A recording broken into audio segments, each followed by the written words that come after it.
6 o'clock. Me, okay, got it. I have a sign that popped up for me.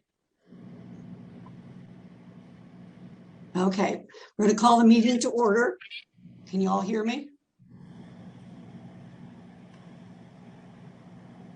Now live streaming on Facebook. Okay. Can everybody hear me? Yep. Okay. All right, I'm going to call the meeting to order at 6 o'clock. And we're going to look for a roll call. Ms. Howe? Here. Oh, I'm in the I'm in the township office. Okay. Ms. Butler Challenger, I'm at Bath Charter Township office. Okay. Mr. Wiswasser? Here, Township Conference Room. Mr. Almerici? Here, fighting off mosquitoes in my home in Bath Township, Michigan. Mr. Benzie? I'm in my home in Bath Township, Michigan. Mr. Fewens-Bliss? Here in my home in Bath Township. Mr. Rosecrans? Here in Joe's basement, in Bath Township. Thank you. Pretty soon, Al, you won't be in the basement. Okay, Taylor, and the number 2 that we're looking at, it says for you by the moderation or the communication coordinator. You want to explain it to us? Yes, thank you. Thank you. Once we get to public statement, if you would like to make a public statement at that time, you may raise your hand by turning on your video and raising your physical hand using the Zoom raise hand function, or if you are dialing in by dialing *9. I will then address you by your screen name or the last 3 digits of your phone number. At that time, I will ask you to unmute. If you are dialing in, you will unmute by dialing *6. Thank you, Taylor.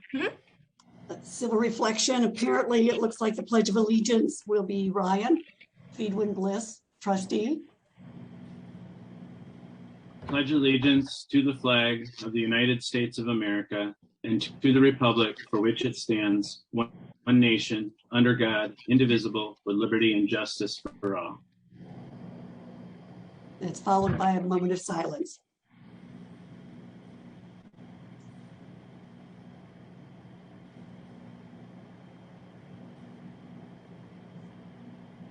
Thank you, Ryan. That's greatly appreciated.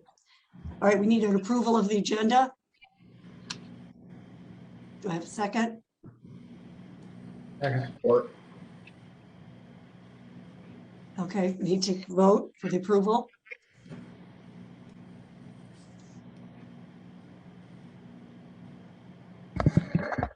Mr. Almerici? Yes. Mr. Benzie? Yes. Mr. Fewens-Bliss? Yes. Ms. Howe? Yes. Mr. Rosecrans? Yes.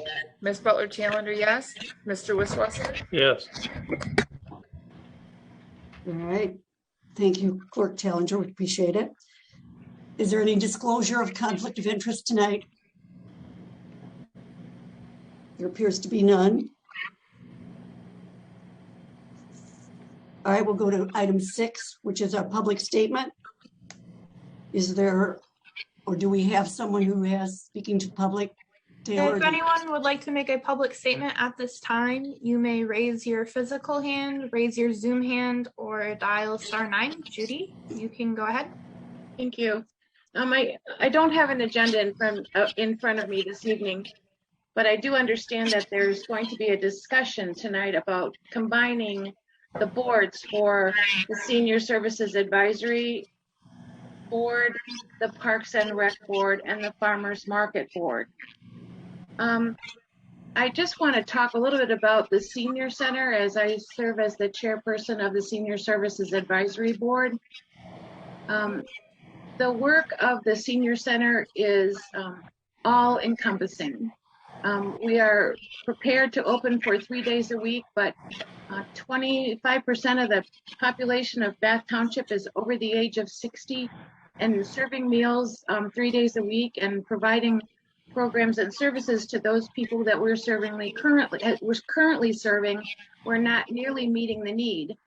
If anything, we should have a full contingent of board members appointed we should have a full-time director for the senior center. And when it comes to Parks and Recreation, I do believe that it is important that we provide recreation programs and services to our entire community, not just our youngsters or our teenagers, but people of middle age and older citizens as well. And I believe that that work it requires a full-time person as well as a community voice to identify what those needs are and to adequately meet those needs. The farmers market is a jewel in and of itself, and if you can't really figure out how to fit it into government, then we need to talk more about it, not less about it. So I think that we need boards for each of those divisions, and I think that we need to have as much community voice in the process of serving our community as we can, and I do not support that effort on your part. Thank you. Thank you, Judy. Is there anybody else? Really quickly before we continue on, we're getting some feedback. So if all of our trustees that have speakers going out could turn down their speakers just a little bit. I think somebody's speakers might be up a little high.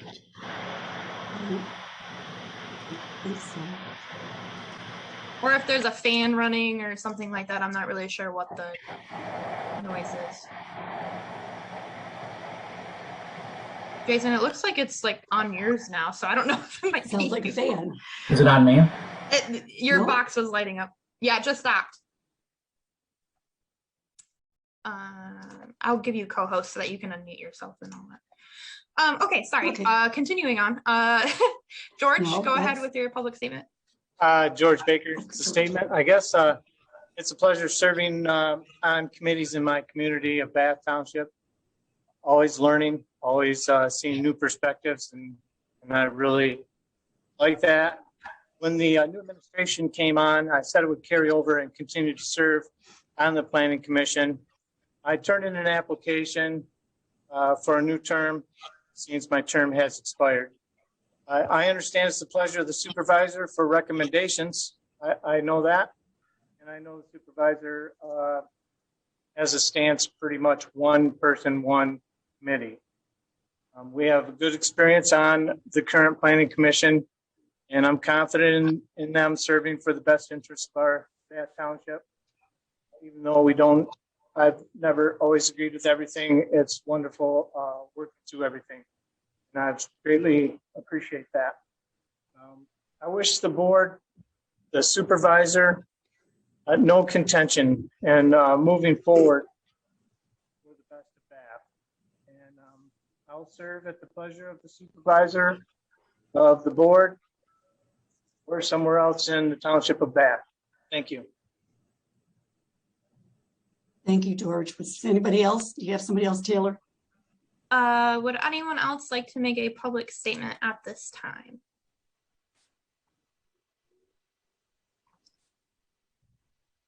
Okay. I do not see anyone additional. All right.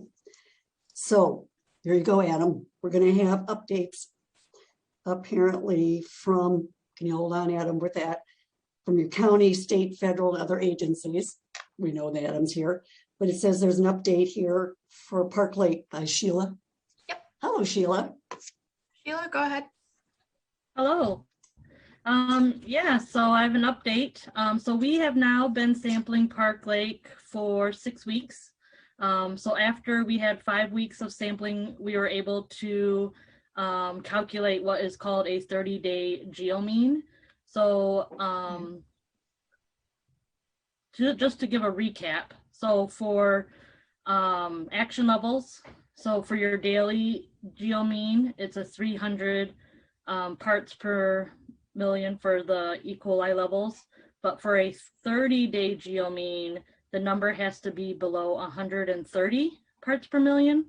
So the numbers have been high in the past, but the last 2 weeks we had really good numbers. So last week is the lowest we've seen it, and it was at 29. So that is phenomenal. The week prior to that, we were at a daily geomean of 120, which that was even very good. So we've had 2 good weeks of underneath action level. Unfortunately, because we did have such high levels within the 5 weeks, so it's a rolling calculation. So every week you add, then it, it drops off the previous, the first week. So our second weekend, we had like a 750. So that for this week, well, last week, it was still calculated that 750. So our 30-day geo mean right now is at 211. So we are still above the 130, what that number has to be. But the efforts that are being done are phenomenal. What the township has done, it's working. The numbers are going down. The only thing, we've talked about this, opening it back up. I believe the township has selected a date that they would like to do that. At this time, until we can get that 30-day geo mean down, the advisory would still stay in place, but we do recommend opening the beach, of course, when the township is ready to do that. So as far as the geese, we don't know 100% sure if it's the geese, but through observational surveillance, it's obvious that there is a geese problem, and the feces just needs to be continued to be raked and removed on a daily basis. Even after the beach is opened, that's an effort that's going to have to continue. Unfortunately, if those geese take over and then it gets peppered with the feces again, it's just going to flow right back into the waters, and you could potentially see high levels of E. coli again. So we continue sampling. We'll sample again tomorrow. We sample every single week. So we'll see what they are for this week. Any questions? Good, Jason. Trustee Almarigi. Hi, Sheila, can you remind me what the readings were? Because it sounded like we were at very low readings this week. The week before it was 2 something, and then it was 7 something before that. Okay, so now that we've hit 5 weeks of sampling, you've got 2 numbers you got to compete against. You're dealing with what's called a daily geo mean, which is a 300 action level, and then you have a 30-day geo mean, which is your 5 weeks. You can have it for 5 weeks. There's a lot of static, so it's really hard to hear. Yeah. So 3 weeks ago, our daily mean was 300. Oh, I got pulled up. 344. We did not have our single day was 344. We didn't have a 30-day mean until 2 weeks ago because we didn't have 5 weeks of sampling in yet. So the last 2 weeks are the first time we've seen it under the 300 for the daily mean. But because we've had high within the last, now we're 6, this will be week 7 once we sample this week. But because we've had high hits early on, those numbers are still in that 5-week calculation. Like week 2, we were like 700 in. It was like 430, 750. We're back down to a 400. So there's still some high hits in there that are being calculated. So this week, when we get the sampling back, if it's a low number again, that 700 will be dropped off. So potentially we could see a 30-day geo mean underneath the 130. Okay. Okay. All right, I have just a quick one.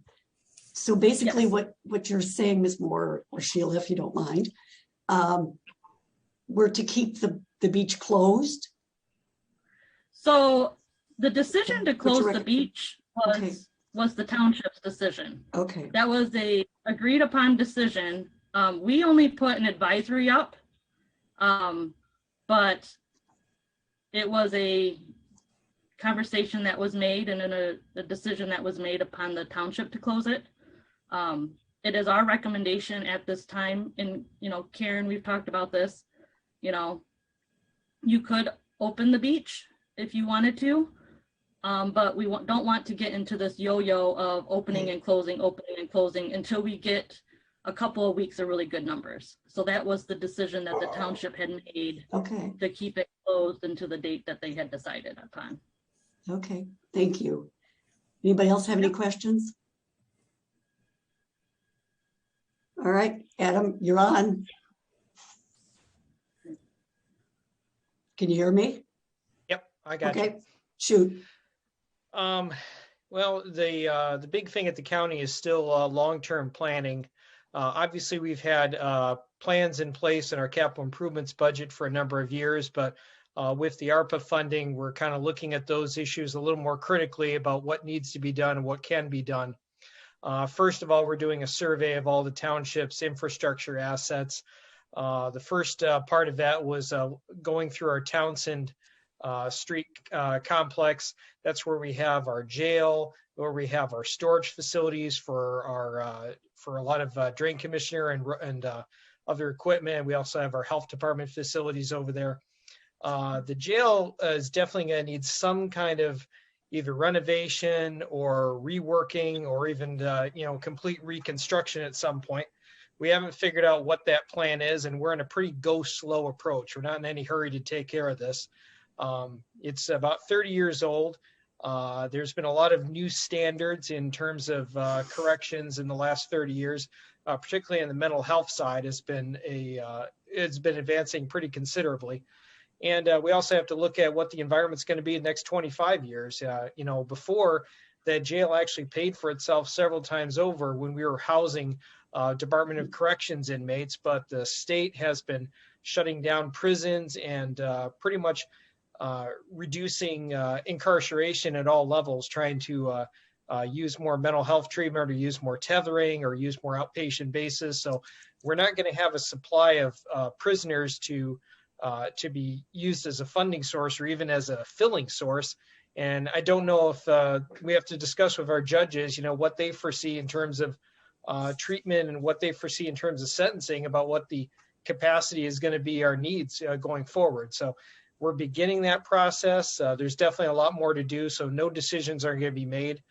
We received the first half of our ARPA payment, which is about $7.5 million.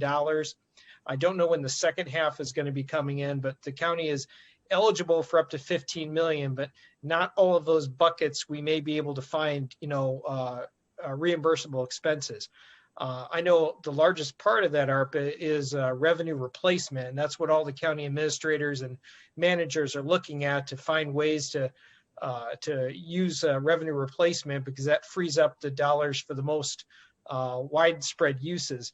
I think about $4 million is in a health sector area that we're still examining to see what kind of uses that could be used for. So we're still looking at that, but we're starting to get our plans in place. I know that the road commission, they probably haven't communicated very well with me because I don't actually sit on the road commission liaison.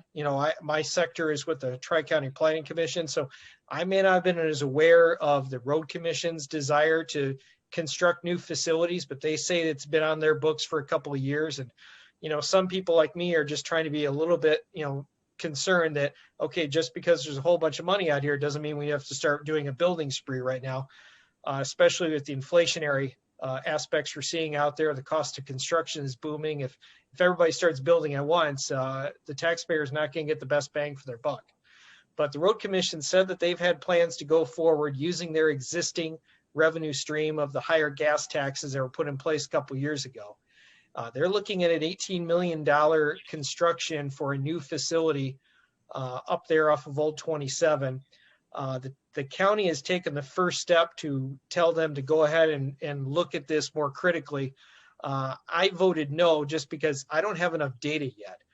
They want to use the county's general obligation bonds, using our bonding authority to get the lowest rate for their bonds. And I haven't seen enough data about how much more, money they're putting into asphalt, how much more money they're putting into road construction. I think the people, when they, paid that extra, gas tax, they were expecting to see a significant improvement in the roads. And I don't necessarily, know if I've seen that, just driving by eyesight. I like them to present more data to me to show, how much more are they putting into the roads? How much more do they plan on putting in the future as those revenues, continue to keep up? So we're at the early stages of the road commission looking at a new facility. I'm still a little bit on the sidelines saying, I'm not sure I'm ready to go there yet. You know, I'm still thinking about all the other infrastructure needs we have in the county.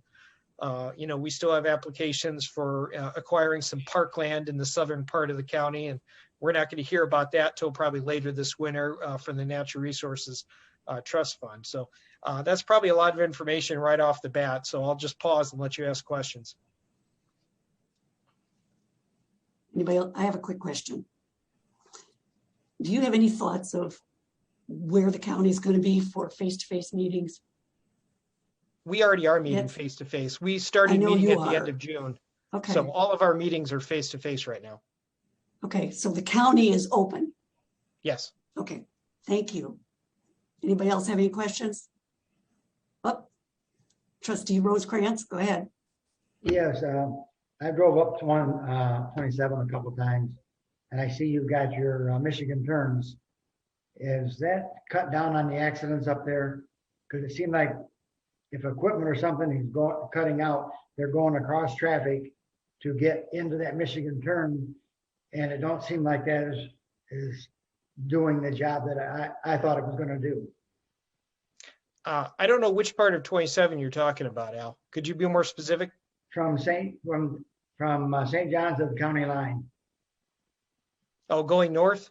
Going north. No, I don't have any of the data on that. I'm sorry. I can see if I can find that, but like I said, I'm not the liaison on the commission, so I don't have a lot of that technical data with me right now. I do know that, you know, the Tri-County was monitoring road fatalities across the 3-county region, and road fatalities were coming down, but I think they actually saw a spike last year in 2020. So. Okay. Okay, is there any other questions for Commissioner Stacy? Okay. I just want to encourage you all to, you know, like I said, the county hasn't taken a position on what we're going to be doing on the broadband front. I know you are also looking at that. I know several neighboring communities are looking at that. I think we're just going to be waiting and seeing, because it sounds like the federal government hasn't stopped, you know, turning up the spigots. And I think some of these new infrastructure proposals out of Washington seem to be a little more geared toward broadband. So it'll be interesting to see what other avenues are going to be available. I'm hearing talk that they're going to do more of a statewide or a national initiative similar to the old Rural Electrification Agency. So it may be done on a statewide basis. So just tune in and keep watching. Okay. Thank you very much. Jason, do you have anything to add to that? Because you're the one that's I appreciate the update on the broad. Oh, thank you. I appreciate the update on the broadband. I do know that Victor Township is currently in talks with a provider on going after CRRC funds or CRRS funds. I'm not sure what the acronym stands for, but those are grants between $5 and $30 million for infrastructure. We've been invited to participate in that proposal. I've yet to bring that to our committee and to the board for consideration. So I'm looking more into that. So there are all sorts of funds that are available currently, as well as moving forward in the future. So I would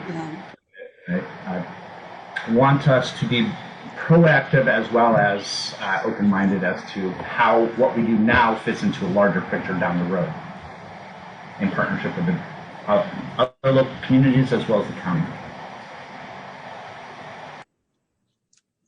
Okay, were you able to catch all that, Adam? Okay, thank you so much, Commissioner. Appreciate that input.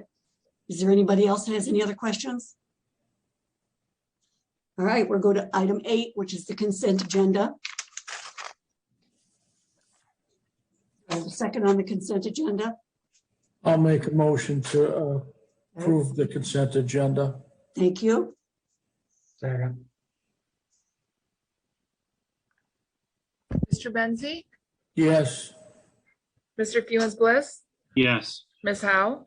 Yes. Mr. Rosecrans? Yes. Ms. Butler Challenger, yes. Mr. Wisswasser? Yes. Mr. Amarigi? Thanks. Thank you, Clerk. All right, we're going to go to item 9, which is the approval of the minutes. Do I have a motion to approve the minutes? I'll make a motion to approve the minutes as submitted. Thank you, Joe. Do we have a second? Second. All right, we need a vote. Ms. Howe, Yes. Mr. Rosecrans, Yes. Ms. Butler Challenger, yes. Mr. Almarigi? Okay. Mr. Benzi, Yes. Mr. Funes Bliss, Yes. Mr. Wisswasser. Yes. Okay, thank you all. All right, item 10 is approval of the vouchers. I only have one really quick question with that for the treasurer. When we approve these vouchers, and this is something new, so bear with me on it. Does that do with our budget amendments, or are we just approving the vouchers that we usually sign for? You approve the vouchers that you signed for the meeting, subject to, like as tonight, you'll approve the vouchers for the meeting for Monday, July 19th, 2021. Budget amendments are done on a separate basis. Right. And then they're done at a separate time, and you've done them before. Typically, we try to do them quarterly. That's where we're at with the ones we got tonight. Okay, thank you. I appreciate that explanation. I'll make a motion to approve the vouchers as Thank you, submitted. Trustee Benzie. Who's going to second? I'll second. I'm assuming from that voice it was a clerk. Yes. Thank you. All right, record roll call vote. Butler Challenger, yes. Mr. Rosecrans, Yes. Mr. Wisswasser, Yes. Mr. Almarigi, Oh, shit. okay, I thanks. think that's a, Mr. Benzi, Yes. Mr. Funes Bliss, Yes. Ms. Howe. yes, Thank you. I think okay. Okay, item 11 is the treasurer report. Good evening, board members. The only thing I got for your treasurer's report tonight, I got a couple things actually, but on July 12th, myself, Clerk Butler Challenger, and sorry, Brenda, and Challenger and Taylor Reeves met with Huntington Bank. And what we're working on with them is we're trying to develop some new online payment options for the township and possibly hooking it up with our website. We're researching that. We had a good meeting. Things worked out. They have a lot of new programs and things that weren't available not that many years ago that are now starting to come available. We are going to work. We've narrowed it down to a couple. I've narrowed it down. I guess it's my deal to with them, with Huntington Bank. Our bank rep, Mr. Henderson, and some other folks from Merchant Services will continue to meet. We're going to meet again tomorrow morning at 12 or at July 20th. Can't talk tonight. And we'll continue our talks and see how much more. We got more stuff we brought back and more stuff they brought back for options so that we can have online payments. We're going to start out what our goal here is to get something going here for this fall for the farmers market fundraiser. That'll be our first test one that we'll probably run, but we've identified many other things we're going to actually mold into this thing before we're done. The other thing you have is the second quarter investment reports will be in your mailboxes tomorrow morning. Probably closer to the mid morning. We kind of ran out of day today. We had a lot of things going on in this place, and not very much of me, I guess. I can only be so many places at once. The the last thing is to remind everybody they need to make sure they pick up their mail and come on in and sign the vouchers. That's all I have for tonight. Thank you. All right, any questions for our treasurer? Okay, doesn't appear to be. So item 12, which is committee appointments. You want to take them individually, I assume? Is that a yes? All right, we're going to take them together. Planning Commission, do I have a second? Well, do I have a motion?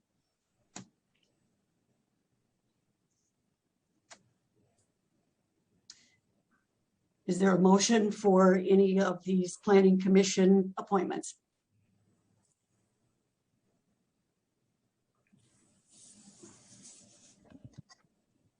Okay, I've got two hands going.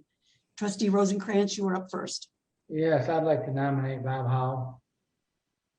Well, that's what I said. Do you want to do them together or you want to do them separate? No, I'm doing separate. Okay. I'll Then- second that. All right. I'll You want to second take, Bob Howe. okay, you want to take Bob first. Okay. Hang on here. Let me, Now, I have a question. okay. How are these appointments going to work as far as timing goes? When's Bob's appointment going to end? The planning commission, when does it end? Yes, He has, now Dan, you correct me on this one. To my knowledge, has a 3-year. Or the planning commission is one that unless there's an appointment to replace them, they stay on the planning commission.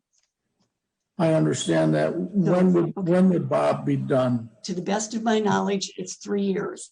Dan, is that correct? Where are you, Dan? Okay, Dan, is it 3 years? Supervisor Howe, Yes, as I keep the spreadsheet, as you know, yes. right now there is an opening, which was Jason Almarigi's spot. I believe his term was to end at the end of 2021. And then there is George Baker's spot, which expired in 2020. So that would be the only 3-year spot. So that one would end in 2023. Bob House will end. All right, He's got his hand up. okay. Yeah, I see it. Trustee Rosecrans? Yes, I would like to add in my motion that Okay, it be our trustee's position of Jason that he would be filling. okay. Okay, Would that make his appointment over in 23 or 21, Al?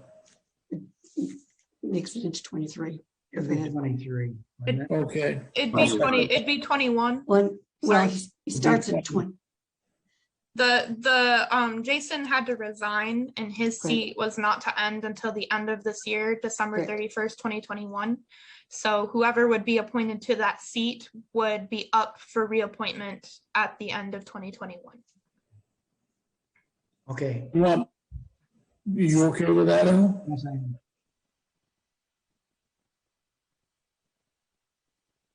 Yes, Okay, just want to know which ones we're putting in where. Well, let me restate it as I understand it. Now, Taylor, jump in. Bob Howe then will be an appointed trustee for 12/31/21. Correct? Yes, that is Okay. correct. So then he'll have to be either reappointed or replaced, Yes. correct? Okay, Yes, you are correct. okay. Just want to make sure. Is that understood? No, go ahead, Al. I got a question then. Sure. Does that mean he's a retread? Well, here we go He's again. being put back in? Like I'm a transplant? Probably. Okay, Okay, whatever. I won't let it go. I'm sure, which is okay. Keep right on going. Keeps you young. Okay. 12/31/21. All right. So that takes care of Bob. Now we're going to look at Jeremy Yeah, well- Tolliver. We have to vote. We have to vote. Well, we're going to do them together or, okay, we'll take a vote. Mr. Wisswasser, Yeah. Mr. Almarigi, So do you hear feedback right now? I'm sorry, I apologize for the, all right, awesome. Yes, I vote yes. okay. Mr. Benzie, Yes, Mr. Fewens Bliss, Yes. Ms. Howe, Yes. Mr. Rosecrans, Yes, Ms. Butler Challenger, yes. All right. The second appointment that we have is Jeremy Tolliver. Do I have a motion for Jeremy?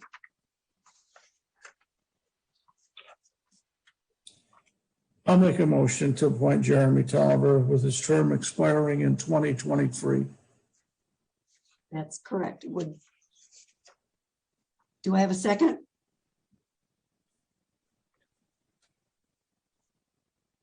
I'll second. All right. Trustee Feedwoods Bliss, your second. All right. Do we have a vote? Can I make Or a you want comment first? discussion? Go right ahead. Yeah, I regret that George isn't being put up for reappointment. I know he's open to it, Yes. and the Planning Commission sure likes him, so it's a real loss to lose him. Mr. Tolliver looks like a great candidate, so happy to have him, but certainly regret the loss of George. George isn't going anywhere. Yes. Well, he's going off the Planning Well, Commission. no, I understand. Trustee Almarigi. No, I can't even talk, so I'm in there with the treasurer. Almarigi. Thank you. Yes, thank you. Having worked with George, I just want to point out that George has been a huge asset to the Planning Commission. He brings a wealth of understanding related to the roads and our community. And while we've disagreed on a number of issues, we have always found common ground and have been able to work together effectively. And, you know, the part of what I'm really concerned about is I've not seen a clear articulation as to why, you know, we wouldn't consider his reappointment, or why Mr. Tolliver might be a better replacement or a better fit for the Planning Commission than George. And so I don't know if I can support, you know, the appointment of someone without a real clear justification as to why. Okay. The clear justification. All right. George, is George still listening? Hopefully he is. He and I had a discussion a long time ago with regards to that. He loves the road. Thank you. Hey, George. Jump in there. He at that time, his comment was the road, if he had to choose between the two, obviously the road is where his heart really is. You're absolutely correct. He does bring a lot to the Planning Commission. However, as George had stated, I'm trying really hard to put one individual for one committee, because we do have a very diverse, great community. And George understands that. But you're right, he is going to be missed. But like I said, he's not going anywhere. He'll be there if you got questions for him, or he needs to have the input. I'm sure he'll be following. That's just kind of the way George is. And now, is there anything addition I need to say, George, or is there corrections? Oh, that's it. Okay. I don't know if that satisfies you or not, Trustee Almarigi. No, it doesn't. It doesn't. Okay, Because no, there's that's no fine. clear justification as to why one person per committee. I mean, I realize we want diversity, but there's a number of different ways that we can bring diversity into our committees. And I've already previously presented on just the sheer number of new folks who are currently serving on our committees. It's something like the majority of our folks have only served one term. And so that's not true. If you go back to the prior meeting, I presented data, hard facts, as opposed to generalizations. So you know, while George is a great person, and I understand that he's willing to play as a team member, but you have to consider, you know, the functioning of the Planning Commission itself, and you know what role that seat is, and who brings what to that committee, and just on how important the information that someone brings is for the efficiency and the quality of the decisions that are made. So no, I can't support this. I think this is dumb. It's not dumb, but I'm assuming that you've read Mr. Tolliver's. And I have report, nothing negative to say against him. Then, but if I look at Mr. Baker's application and I look at Mr. Tolliver's, I know I have a clear decision in terms of, you know, the wealth of knowledge that Mr. Baker brings. okay, that's fine. I appreciate that input. I think we're at the point. Is there any other discussion? Okay, we need a vote. Ms. Clerk? Mr. Wisswasser? No. Mr. Almarigi? No. Mr. Benzi? Yes. Mr. Fewens Bliss? No. Ms. Howe? Yes. Mr. Rosecrans? No. Ms. Butler Challenger? No. Okay. Hang on a second. All right, seems that proposition, whatever you want to call it, failed, that appointment. So we'll go to the farmer's market. That also has an appointment, and that's with, oh, hang on here. Marie, Andy Hernandez. Marie. Do I have a motion? Marie, Yes. I have a question, Marie. Oh, sure. Where are you? Oh, there you are. Yes, treasurer. What happens to your planning commission position at this point? Does George Baker continue to serve? until That's there's correct. A replacement? Until he's replaced. That's Is correct. Is he acceptable with that? Well, he said he put an application in, but George, I am sorry. I'll look again in the planning file to see if it's there. But no, planning commission, they operate where their individuals stay until they're replaced. And what you determined was Bob Howe is going to replace Jason Armorigi. So that leaves George in place, and he will stay there until he is replaced or until he's reappointed, which again, I will check the file, but I don't remember receiving it. So let me double check. Thank you. Nope, appreciate it. You got it, George. If I need to call you again, it will be to say, please submit it again, if that's what you want to do. It wasn't much of a application, but I did Okay. turn one in before the deadline. And The deadline for this one? for 2020, before 2021. Okay, So before my term expired, I turned Okay. in an application. maybe that's And- why it's not. Yeah, it was before my term expired. No, I'm finding that a lot. Okay, Long story short, it'd be my pleasure to serve on the committee until, I think the contention is the one, not Mr. Tolliver. Sounds like the contention is the one person, one committee. So I'm sure it's nothing against Mr. Tolliver or myself personally. okay. Thank you. Thank you. Thank All you, right, Mr. Wishwasser. Farmers market. It's going to be, do I have a motion? Jason has his hand up. Yes, Trustee Amorigi. With 100% confidence and excitement, I would like to promote or appoint Candy Hernandez to the Farmers Market Board. She is a local community member. She lives on not Main Street, Webster Road. She's a local crafts person. She and her husband do amazing artwork. They will be phenomenal assets to the Farmers Market. All right, do I have a second? Second. I'm sorry. Was that the treasurer? Yes. Okay, thank you. Any discussion? Apparently it's already been, go ahead. Trustee As the Fernandez. rep for the Farmers Market Board, I know that Candy has met with folks involved in the farmers market, and they wholeheartedly support this nomination as well. Good. Any other discussion? All right, clerk, we need a vote. Mr. Elmarigi, Yes. Mr. Benzi, Yes. Mr. Fewens Bliss, Yes. Ms. Howe, Yes. Mr. Rosecrans, Yes. Ms. Butler Challenger, yes, Mr. Wisswasser, Yes.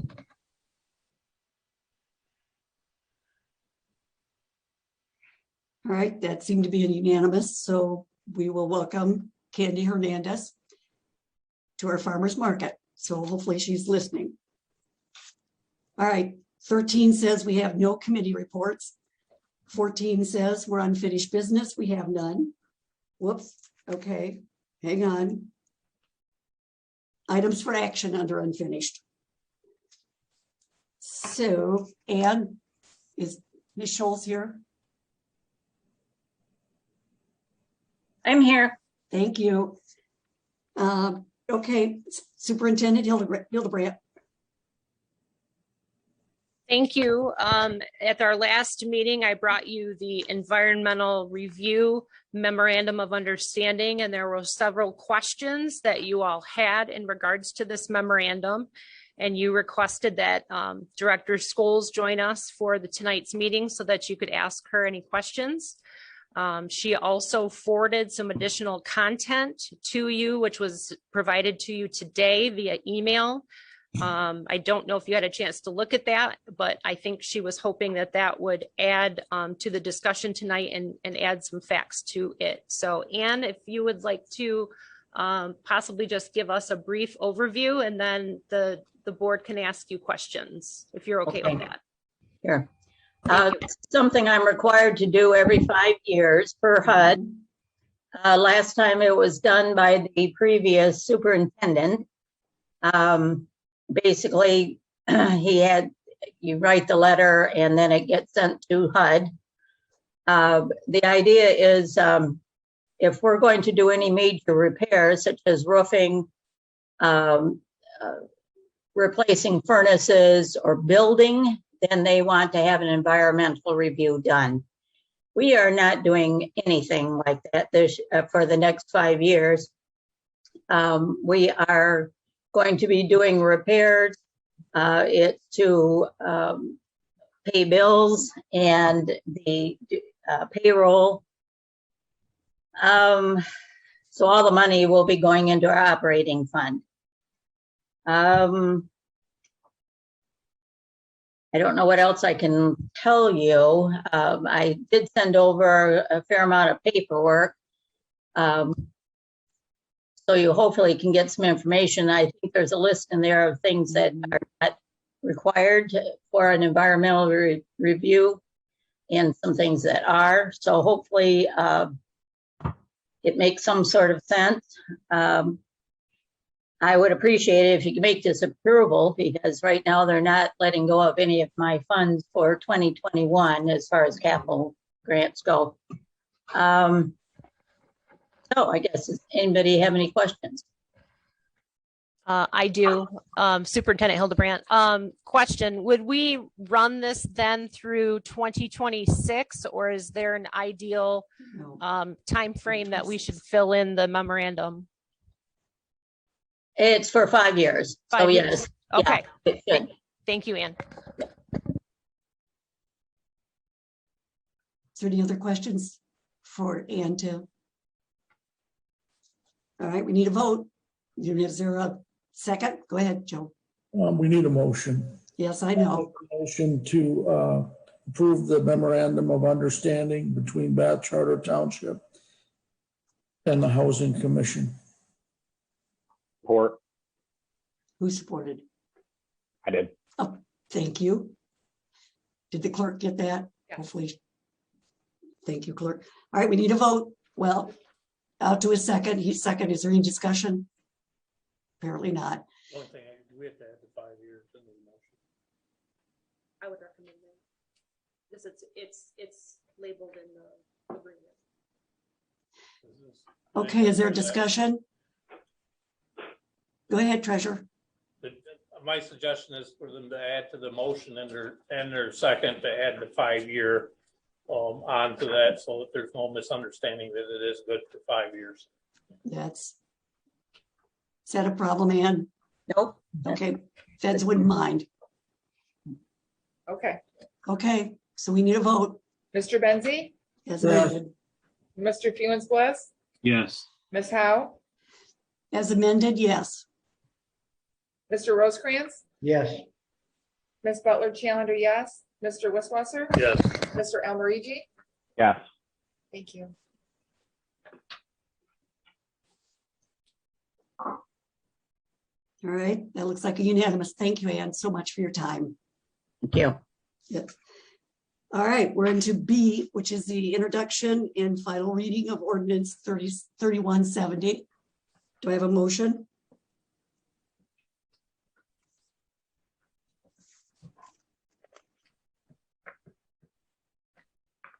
Guess not. Nick, go ahead.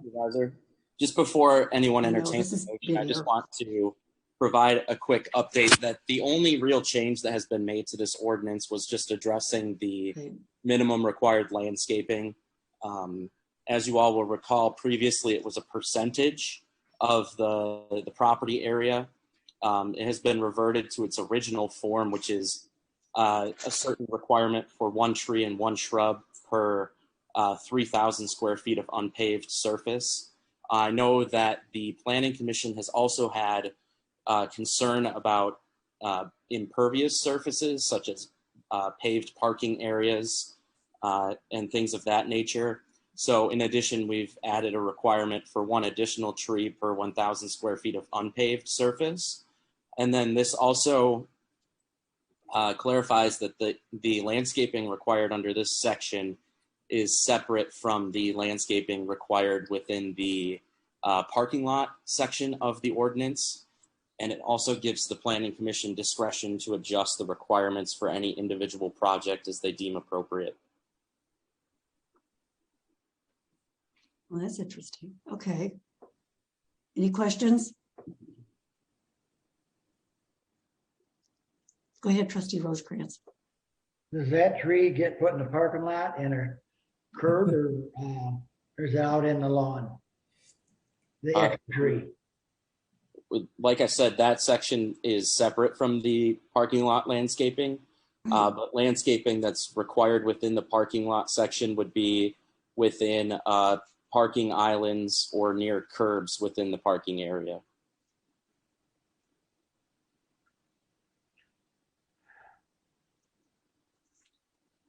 Jason has his hand up.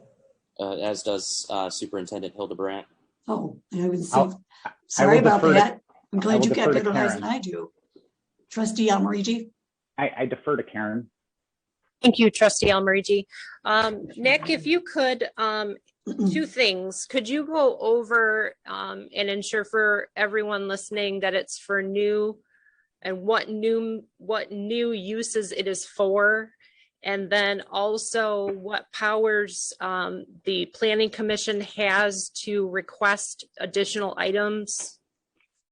I just want people to be clear on what's being introduced and read. Yes, thank you. And I'm trying to make sure my dog does not start barking. I'm holding him in my arms, trying to restrain him. This is for all new commercial, multifamily residential, industrial, office, and mixed use. In general, I just want to provide assurance that this does not apply to single family residential uses, and this does not apply to agricultural uses. In addition to that, any development within the rural district, with the exception of a subdivision or a planned unit development, does not have to adhere to the requirements of this ordinance. And I apologize, Karen, what was the second part of that question?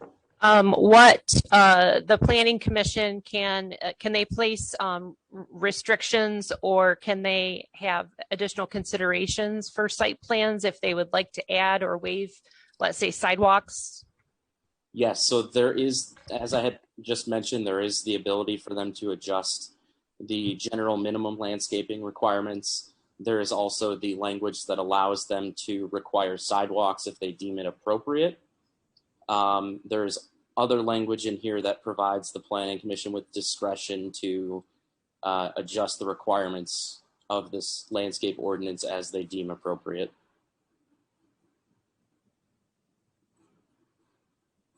Thank you. All right.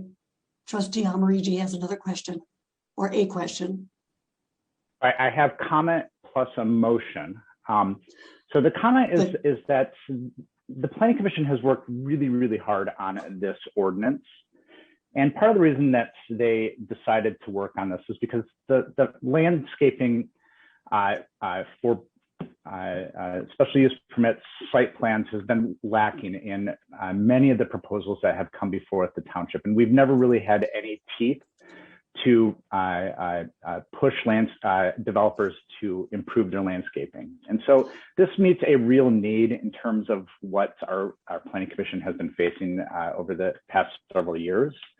Nick and the Planning Commission has been working hard to listen to what developers as well as board members as well as community members have to say related to this.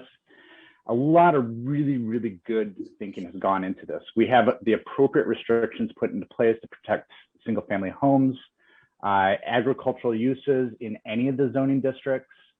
So I would like to move that we accept ordinance 31.70, the first reading. Can you of hold which, that motion because I have a question? Just let me finish my motion, and then we Well, can. If you do a motion, then I can't ask a question. Yes, you can. Go ahead. I move to accept the first reading, introduction and first reading of ordinance 31.70 as presented. I'll second that. Okay, Nick, I know you had said this to me before, but I want to make sure I'm understanding it. So if a developer buys something in the north or something is sold on the north end, they then fall under these requirements, correct? They no longer are exempt because they are going to be developed. They're constructing. I'm sorry. If they're constructing a subdivision or using planned unit development, they would have to adhere to these requirements. That's okay. Otherwise, they would be exempt. But I also want to provide reassurance that in terms of commercial or industrial uses within the rural district, those are extremely limited. The only one that comes to mind is small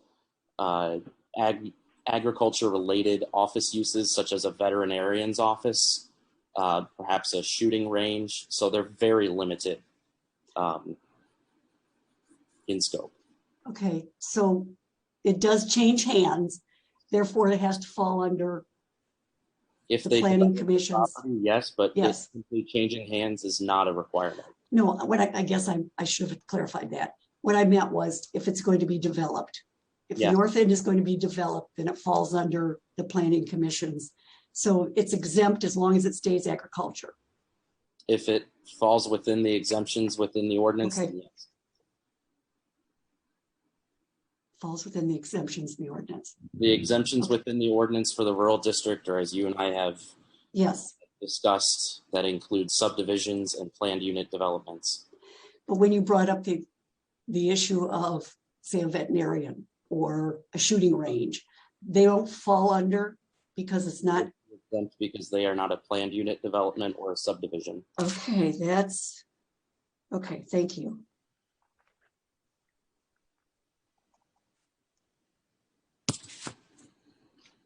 Okay. I guess we've had a second. We've had the motion. Or did we have a second with the motion? Yes. I seconded it. Okay, thanks, Joe. So now we need a vote. Mr. Fewens Bliss, Yes. Ms. Howe, Yes. Mr. Rosecrans, Yes. Ms. Butler Challenger, yes. Mr. Wisswasser, Yes. Mr. Almarigi, Yes. Mr. Benzi. Yes. Thank you. Okay. Number 15, now we'll go under new business. And Chris Hagerman is here to discuss with us or to give us presentation with regards to planning commission or regards to, I'm sorry, for developing. Yes. Yes, thank you. Good evening. I'm here to introduce a project that was initially something I was working on with the DA when I was part of that. Now that I'm on the museum committee, they've agreed to take this project on.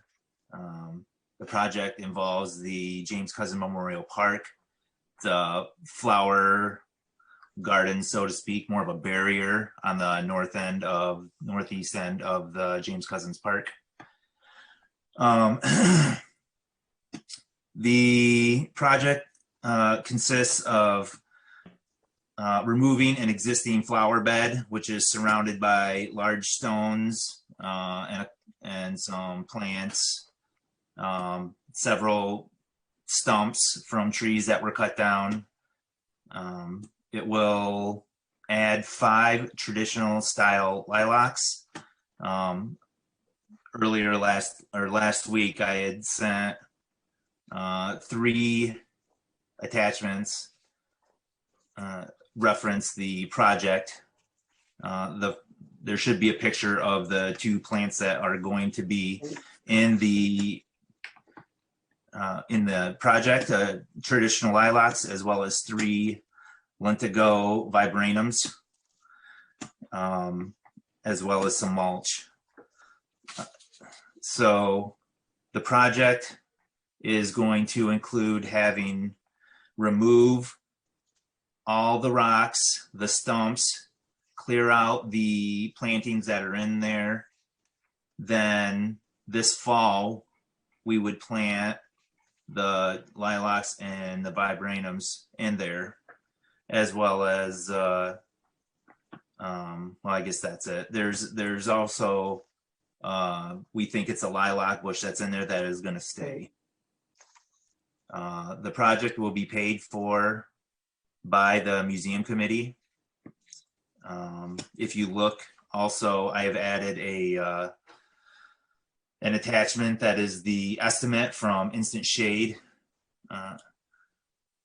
If you look near the bottom, I don't know exactly where it's at in there, but in the notes portion of the estimate, Instant Shade has agreed to cut some of the cost if we can find some people to help do the project. So, and one of the things we have done is we've talked to the Bath School trustees, as well as their maintenance division, and they said they'd be willing to try to find some seniors or some high schoolers that may need some community service hours. And if we could provide, if they don't have those available, we would be looking for some community members possibly to help assist with that if needed. But they're willing to cut a significant cost off if we can get some volunteers. When I presented to the school board, they had voted to, that same night voted and approved the project the night I presented. Also, the flower garden that we would be removing was put in by Wilma Homer, who lives in the property to the north of the location where we're gonna plant these plants.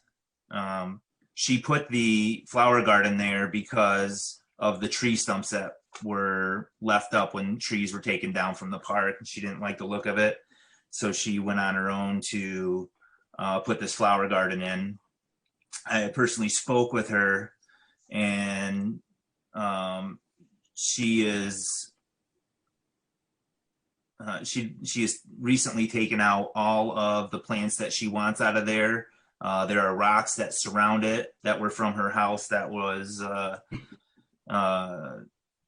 the original house from the property that was taken down several years ago.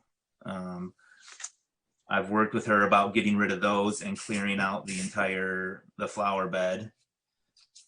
Let's see, what else? Also, I've attached, one of the attachments I sent was a view of the park facing the northern portion, the northeast portion of the park with the plants. It's not a great picture, but it sort of shows where the plants will be. So to the right on the picture, you see the large pine trees. There's if you look at if you've been there, and I'm sure you guys have, there's 5 or 6 large pine trees just off of Walnut Road. There's a space to the corner where the park is, and there's a large maple tree. That's where that flower bed sits right now. As of right now, it's just overgrown weeds and whatnot, but our plan is to clear that out and put those lilacs there, as well as the viburnums. The reason why we didn't just do viburnums or the lilac trees all the across was because they get too big and could obstruct or grow into the wall, the maple tree that's there. So the viburnums are a smaller plant, so we decided to go with that. Secondly, the reason why we chose the lilacs is because on the day of the school explosion, there were several people that made reference to smelling that particular plant, the lilac, the traditional lilac, on the day of the explosion. And so originally when I found out, or when we were working on this project in the DDA, I approached the museum committee and they recommended and they told me about the lilacs. So that's why we chose those specifically.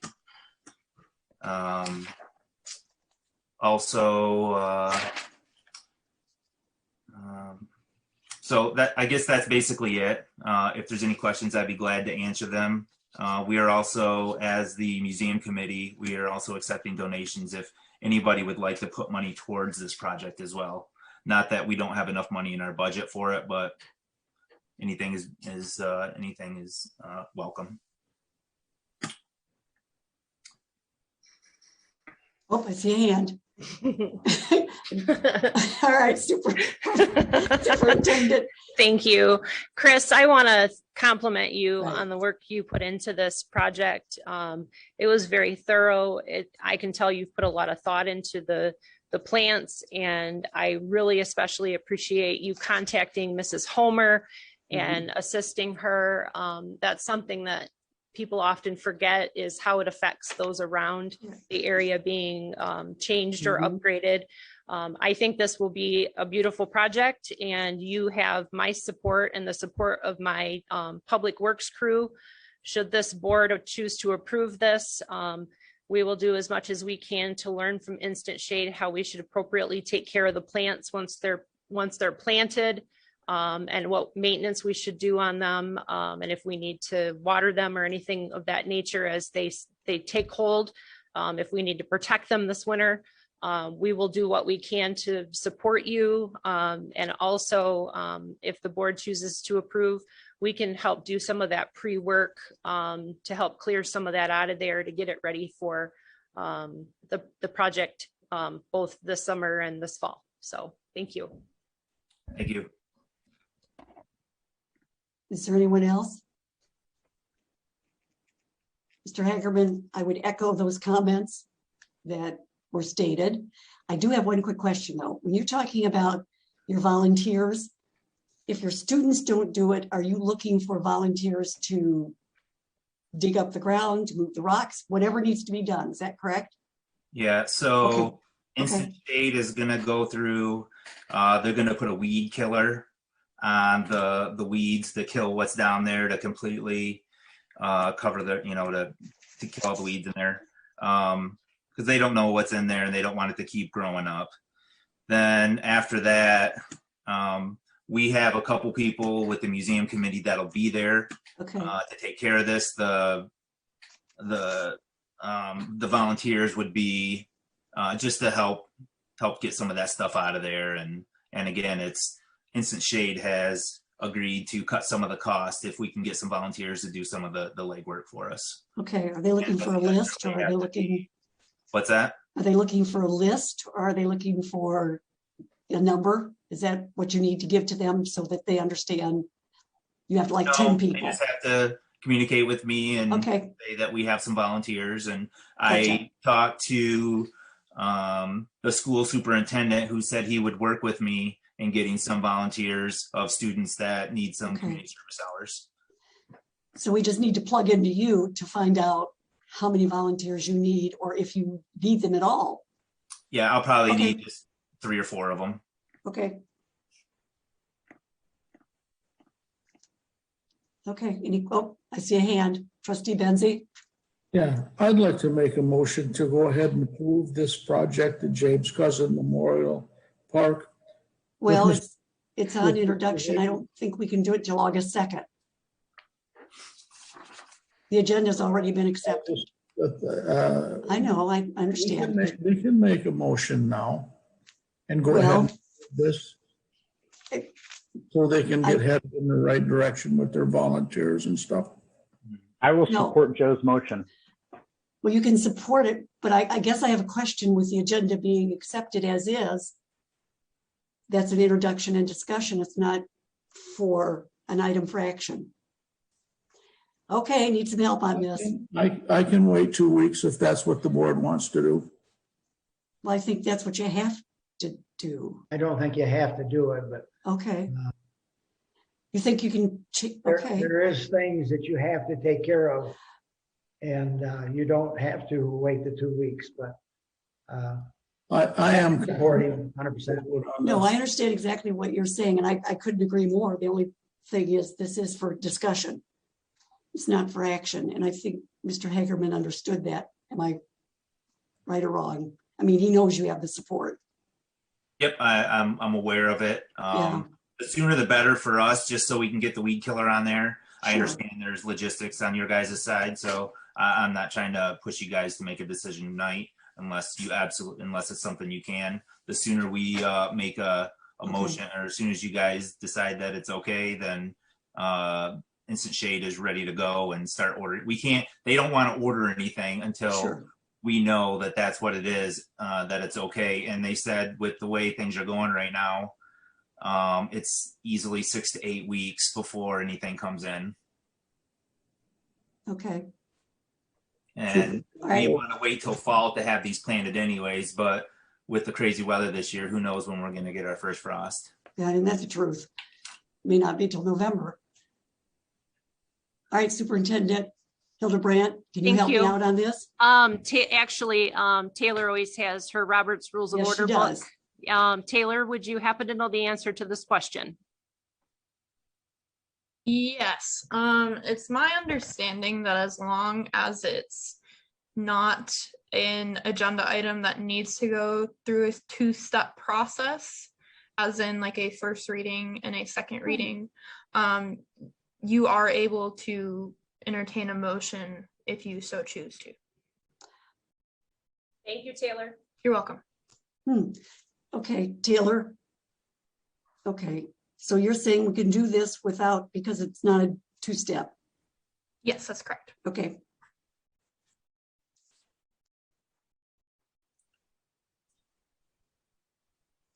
All right, so it sounds like you can do it. So Trustee Benzie, you want to make your motion again? The first one should suffice. In a second. No. motion- I seconded it. Yes, you Okay. seconded. That's what I'm saying. Okay. The motion was made and seconded. Okay, And so you don't have to make the it motion again. is that we move forward, just so I'm understanding, we move forward with the Cousin Park Memorial Project, correct? And so we vote on it tonight. Correct. Okay, Mr. Fuensquist, Yes. Ms. Howe, yes. Mr. Rosecrans, Yes. Ms. Butler Challenger, yes. Mr. Wisswasser, Yes. Mr. Almarigi, Yes. Mr. Benzie. Yes. Thank you. All right, thanks to all. There you go, Mr. Hagerman. So we're set. Thank you for your support and listening to me tonight. And I will, we'll get this rolling here. I'll get a hold of Instant Shade this week and have them get going on it. All right, thank you so much for coming. All right, we're going to go to B 15, which deals with your budget amendments. Thank you very much. What you have in front of you tonight is the second quarter 2021 budget amendments. You have 5 items here. I know you were able to read over them. I don't know if you have any questions related to them. I would draw attention to the last one, which is the sewer capital outlay for lift station 208. Obviously, that's a significant amount more than the other ones, $24,270. That was approved in August 2020 by the previous board. And even though it was approved and budgeted for last year, that money goes back to the general fund. So I wanted to make you aware that it had been approved and the work has been completed, but the money was still not in the sewer capital outlay budget. So it would need an amendment. Oh, I'm sorry. Back to the sewer fund. Thank you. I appreciate you. Do you have any questions? Yes, I do. Okay. I have one very quick one. Your ordinance compliance for your mowing. Yes. Okay, you didn't, I'm only looking at what was given to me, so I don't know if this is correct or not, but it looks like there was no amendment or no money that was allowed in 2021. I did not, because Okay. previously we did not mow. We often would go right to the step of ticketing someone. The mowing project that we did this year was for a house that has been foreclosed on. Okay. And the bank was not going to do the mowing. So we went ahead and did the mowing with a local contractor because we didn't want it to continue looking as it was, and knowing the mosquitoes were bad as well. So we went ahead and mowed that. So when you make the statement, to date, the balance, but it's not a balance because that's in the rearage, correct? I want to make sure I'm understanding it. Yes, So- it's been expended. okay. Yes. Okay, because there is no balance. Okay, gotcha. Just wanted to make sure. Marie, I have a question and something to say. Please feel, well, hang on a sec. Well, yes, go ahead. I'm going to add to that actually that this is, we're able to take this bill for doing this, and you will, even though the bank says they won't pay it, it doesn't make any difference. It's going to get special assessed and put on in September, and it'll get put on the winter tax bill. Sure. So the bank will refund the money back to the township. That's how that works on these mowing enforcement cases and these situations. So it will become a special assessment on the property. The property can't be sold unless they take and cover all the special assessments when they do a title search. The other thing about these five, you want to look at them and you want to understand. Down at the bottom, it says fund balance impact is $36,275. Keep in mind, there's three different fund balances here. There is a general fund balance for the top three. There's a senior center fund balance for the senior center line item, and the sewer fund is a separate fund balance in itself because that's separate money as well. No, that's appreciated. Thank you. Thank you. No, I just wanted to make sure it was the same, again, with another one, the Tom King Junk Day. That went back into general fund, and then we did it in 2021. That is an issue of, we had almost 100 more people, and the cost was on top of what was already budgeted. There will be, I believe, $1,800 coming back in from the scrap tire grant program. So in effect, we were about $5,000 over what we had budgeted for 2021 because we didn't hold Tom King Junk Day in 2020. So we really need 5,000, not 7055.33. I can't give you a guarantee. I've submitted to the state, and I can't give you a guarantee of what they will return to us. So will the additional money return to the general fund? Yes. Okay. Okay.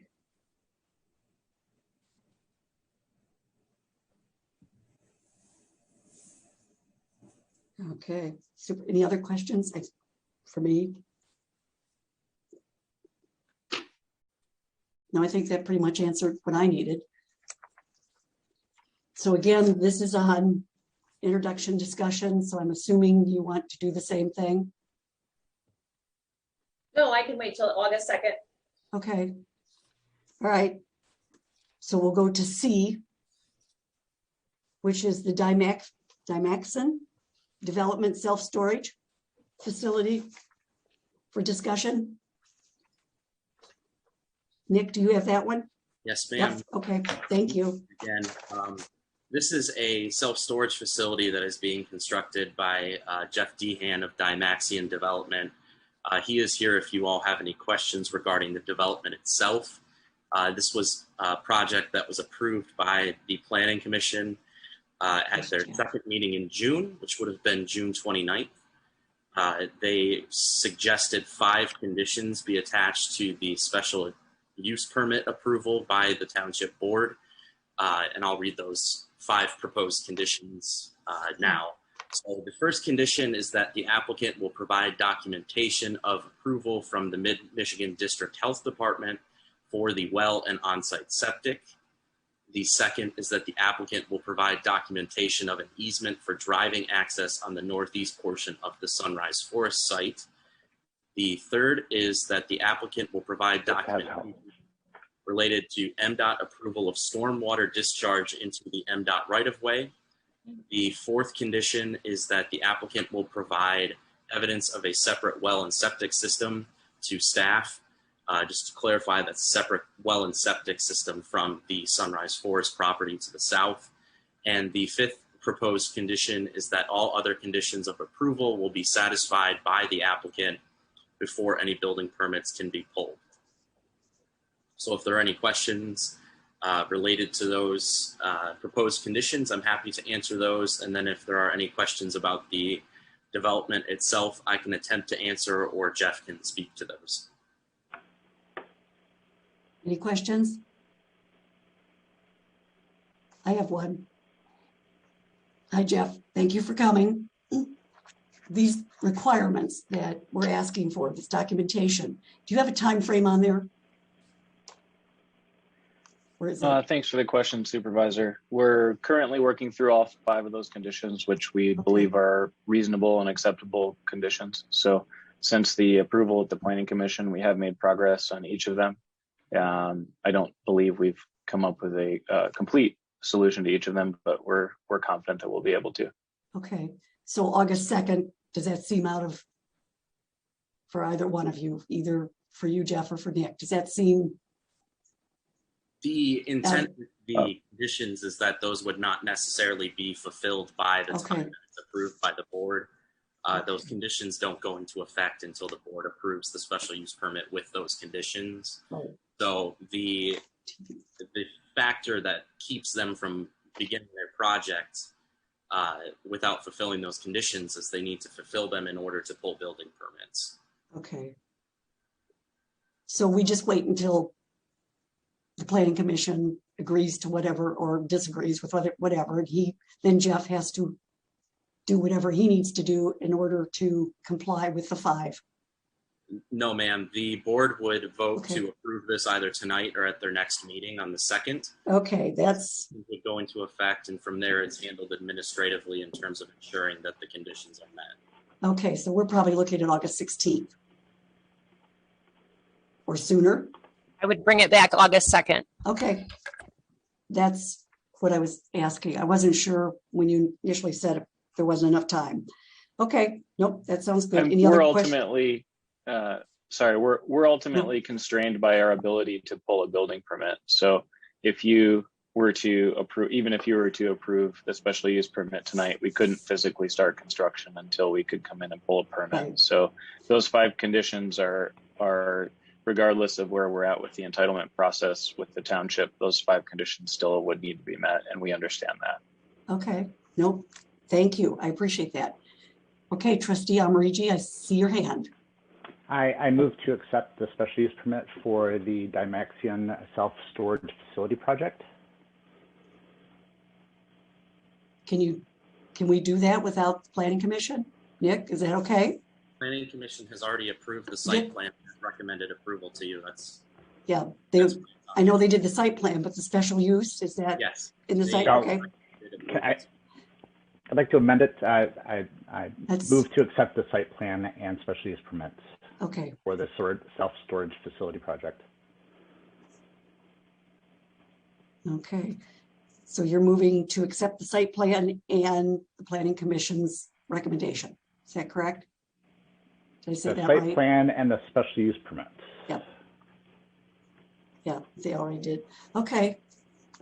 Is there any other, the motion's been made. Is there a second? I'll second. Go ahead, Joe. Okay. Well, since you've moved it to that point, I guess we need a vote. Ms. Howe? Yes. Mr. Rosecrans?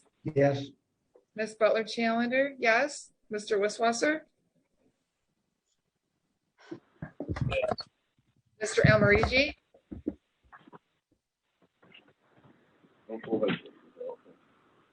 On my load. Mr. Almarigi? Yes, sorry, my Okay, internet sorry about is that. unstable. Mr. Benzie? Yes. Mr. Fewens Bliss? Yes. Thank you. And Yeah. our treasurer said yes. Yes, correct. Thank you. No. All right, Jeff, that looks like there's an agreement here. Thank you, everyone. I appreciate your time.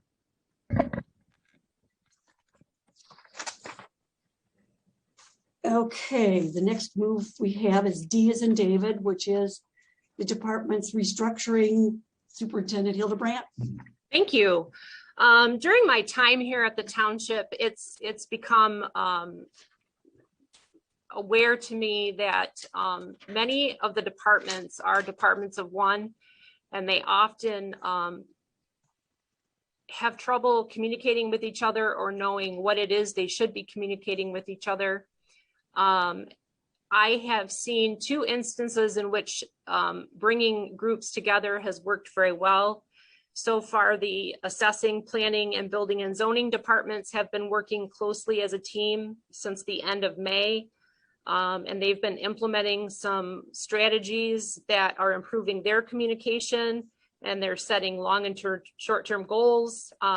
It seems like they're organizing very well, and they're working through their priorities together.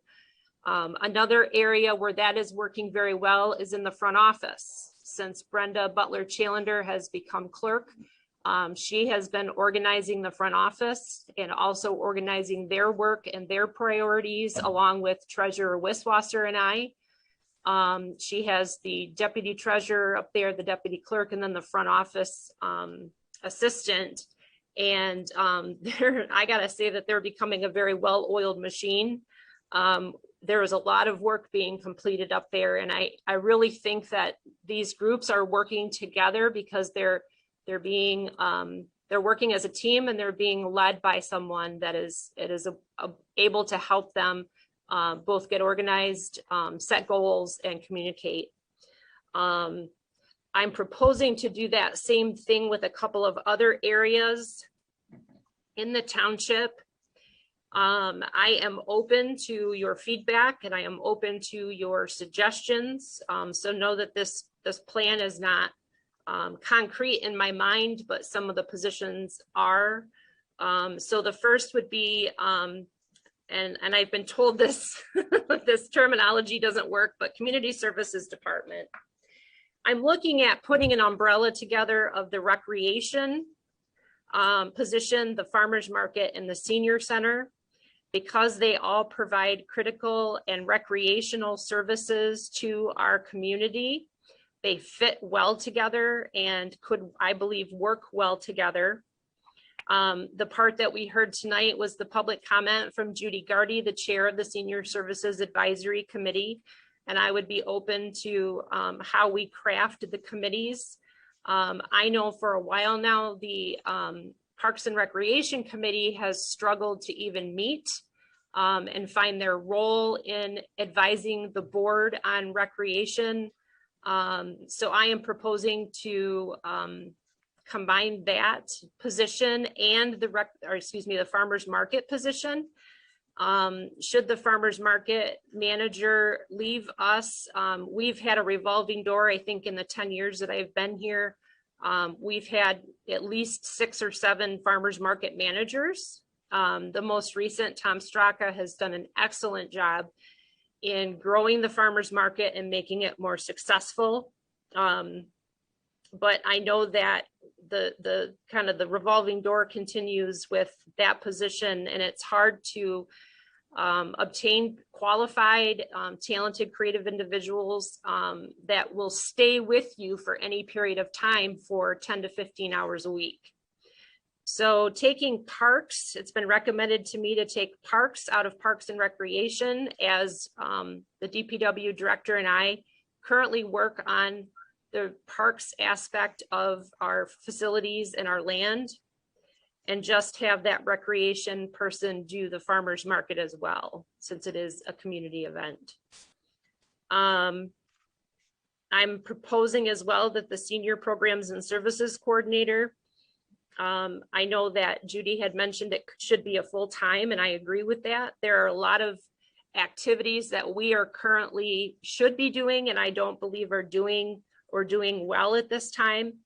My Cafe, which is through elder law, has been dropped for some time. We work with United Way 211. We have been, during the pandemic, working closely with Tri-County Office on Aging and Meals on Wheels, which is how people are getting the meals delivered to them here in our community.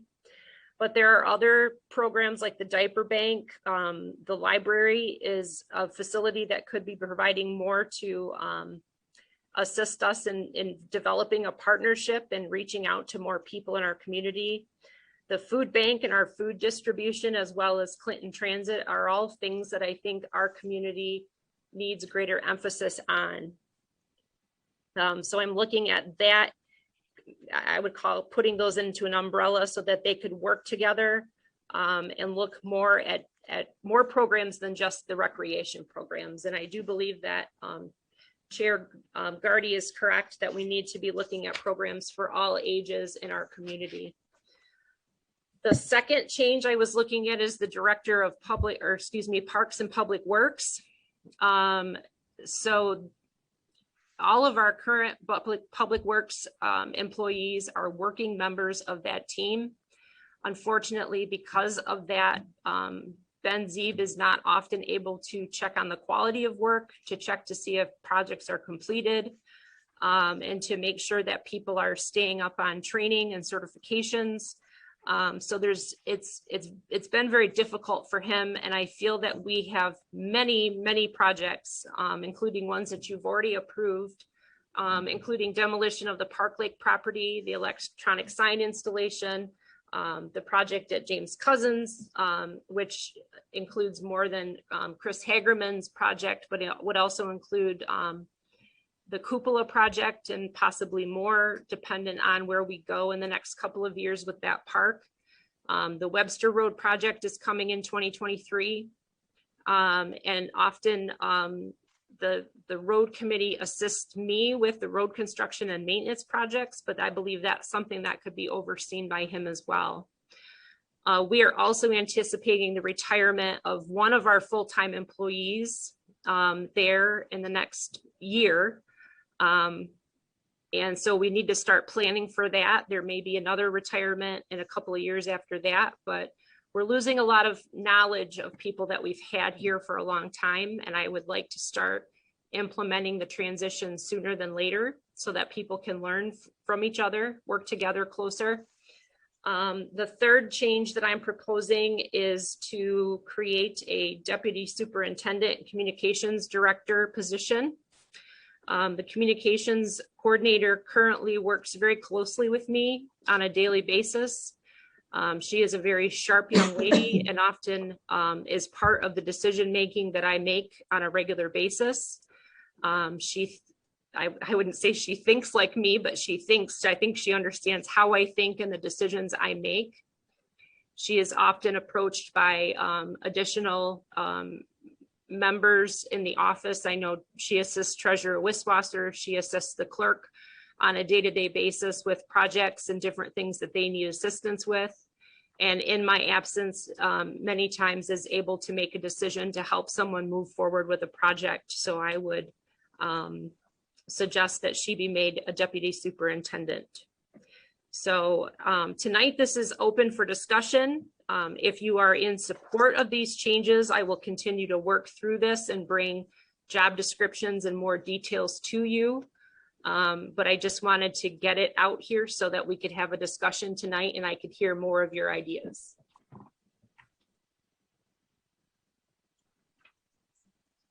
Any questions? Yes, Trustee Friedman-Bliss. I've shared with Karen in the past that I thought that while we have done a good job keeping up the infrastructure around the township in a physical sense, I don't think that we've done that same effort with staff infrastructure of the township. We've had some high turnover, young professionals come to us for a year or two and then find a bigger community to move from, or move to rather. And then we have folks that stay with us for decades, but eventually retire that will need to be replaced.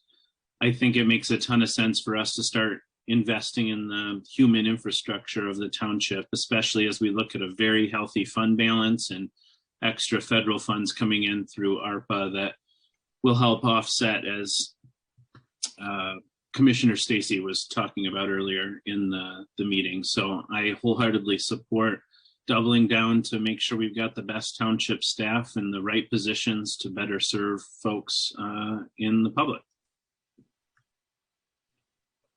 Thank you, Trustee. Any other? Oh, I'm sorry. I think Trustee Benzie was next. Yeah, I'd like to welcome the board to our first budget discussion for next year. This is how decisions are made. And I'll weigh in a little bit. I agree with what Ryan said. I would, however, like to keep my senior citizens program a separate board, if you will. Some of the combinations I can really support. I think they're very good. But at this point in time, I would like to keep the senior citizens board separate, and I do support having a full-time person there. So that's where I'm at in the beginning of this discussion. Thank you. That's appreciated. Anybody else? Oh, Trustee Rosecrans, I see your hand. What am I missing? We have tried in the past to bring people into the Senior Advisory Committee that did not go there and didn't seem to have an interest in the place. And the two members from each committee, I don't think will work for the senior center.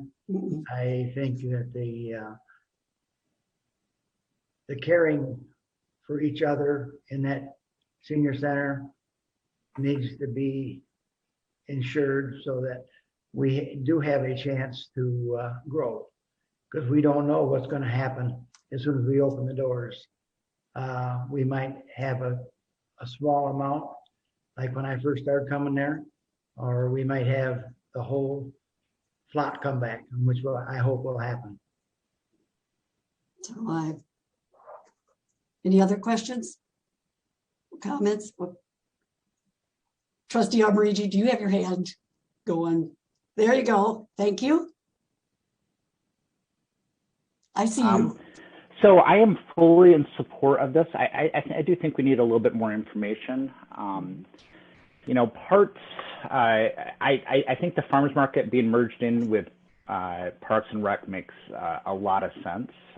One of the big things, if I've had conversations with you, I've not been terribly pleased with the silos that occur in our township related to the services that are provided to all members of our community, regardless of their age, whether it's infants, pregnant women, to the seniors of our community. I agree with Al and Joe in terms of the separateness of the senior services and the complexity of that. I do think that we need to think closely about how we can bridge communication and the work of the senior services with Parks and Rec, with the green spaces of our community. And so I don't have the answers to that. I lean towards trusting our superintendent related to this. But I think one thing that would be helpful that has been offered is looking at side-by-side job descriptions for some of these new positions that we're creating. The Director of Parks and Public Works, I do think that our parks and green spaces deserves as much attention and community support as does the recreation part. I think that there's having as many eyes as possible looking for grants and other opportunities to support perhaps a new Director of Parks and Public Works would be of benefit. I think the Deputy Superintendent makes a heck of a lot of sense, and I support that without question. And so I can move forward with this, but I do wonder if we've really had an opportunity to talk to our current committee members, our current committees, about what their needs are. I mean, I've been on the Parks and Rec committee, and yes, we haven't met for the past 6 months, but it's not quite clear why we haven't met. I know that we're short on members. That's part of it.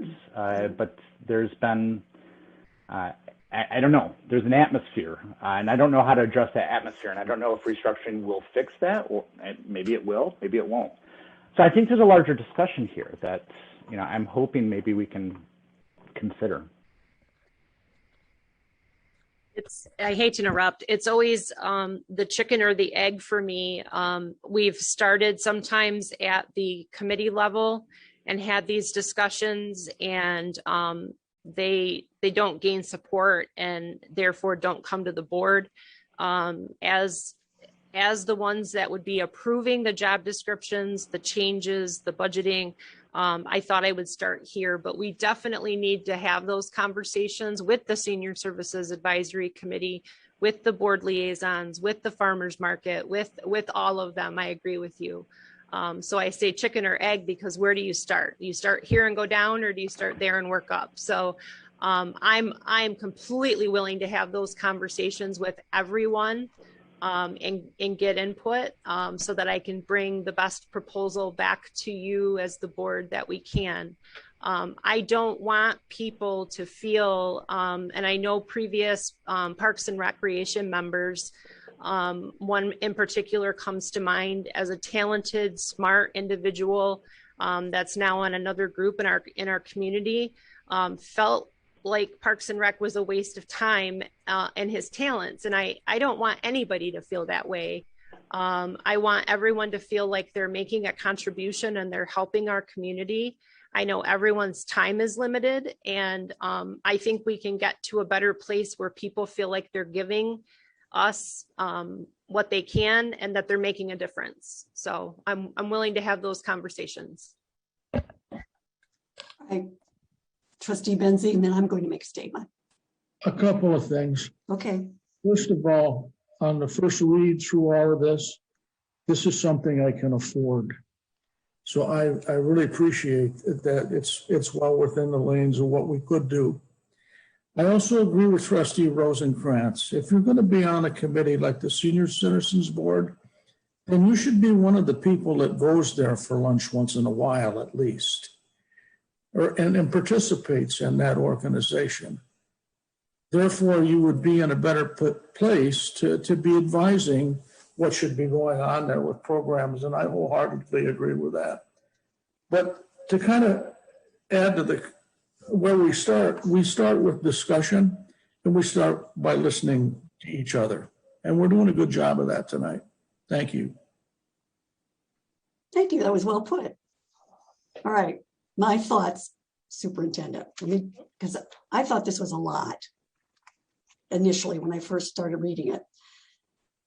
You're talking about the assessor taking over part of a committee's.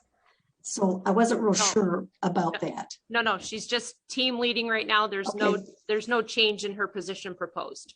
No, I understand that. Okay. But I mean, as a team leader, that's in addition to what she does, correct? Correct. Okay. So that's a lot. Your community service department, and these, please don't take these personal because I'm reading this from my initial thoughts of looking at it. Mm-hmm. I do not agree with that. I do not think that the Park and Rec Senior Center and the Farmers Market should be one committee. Our committees do an enormous amount of work and enormous amount of time that they put in. I brought Ray Kopke for Park and Rec, and nobody would give me a second for him. So Trustee Almarigi, for the issue of Park and Recs, it isn't that you don't have them, you're not deciding, and you do have a quorum. So Ray would have been a really good piece to have added to that committee, but it wasn't accepted. So I'm looking to put him someplace else. 3, when it had to do in your full-time, of course, that's part of all your sentences there, but your parks, your director for Park and Public Works, I think that's a fabulous idea. He does such a great job. That part I could certainly support without a problem. So I'm hoping that that's something, whether you accept or reject this, it's understood you have 4 different ideas going on here instead of just the one of accepting. The deputy superintendent, I'm having a struggle with that. So I'm hoping that we can have a discussion. And I'm having a struggle with it because it makes me think that you're overworked. And if in fact you're overworked, we need to understand what's going on. Taylor is amazing. She really does a good job. There's no question as our communication director. I think Ryan, you recently had a letter that was sent out. She does a really good job of being able to pull us together. And the one thing I love about Taylor, I know you're listening, Taylor, I'm sure you are, is she literally takes it what you say. And for me, it takes me a while to figure that out. It's like tonight's, when I had the planning commission and the farmer's market, those were just for Taylor to know who I was putting them in for. But I didn't explain that to her.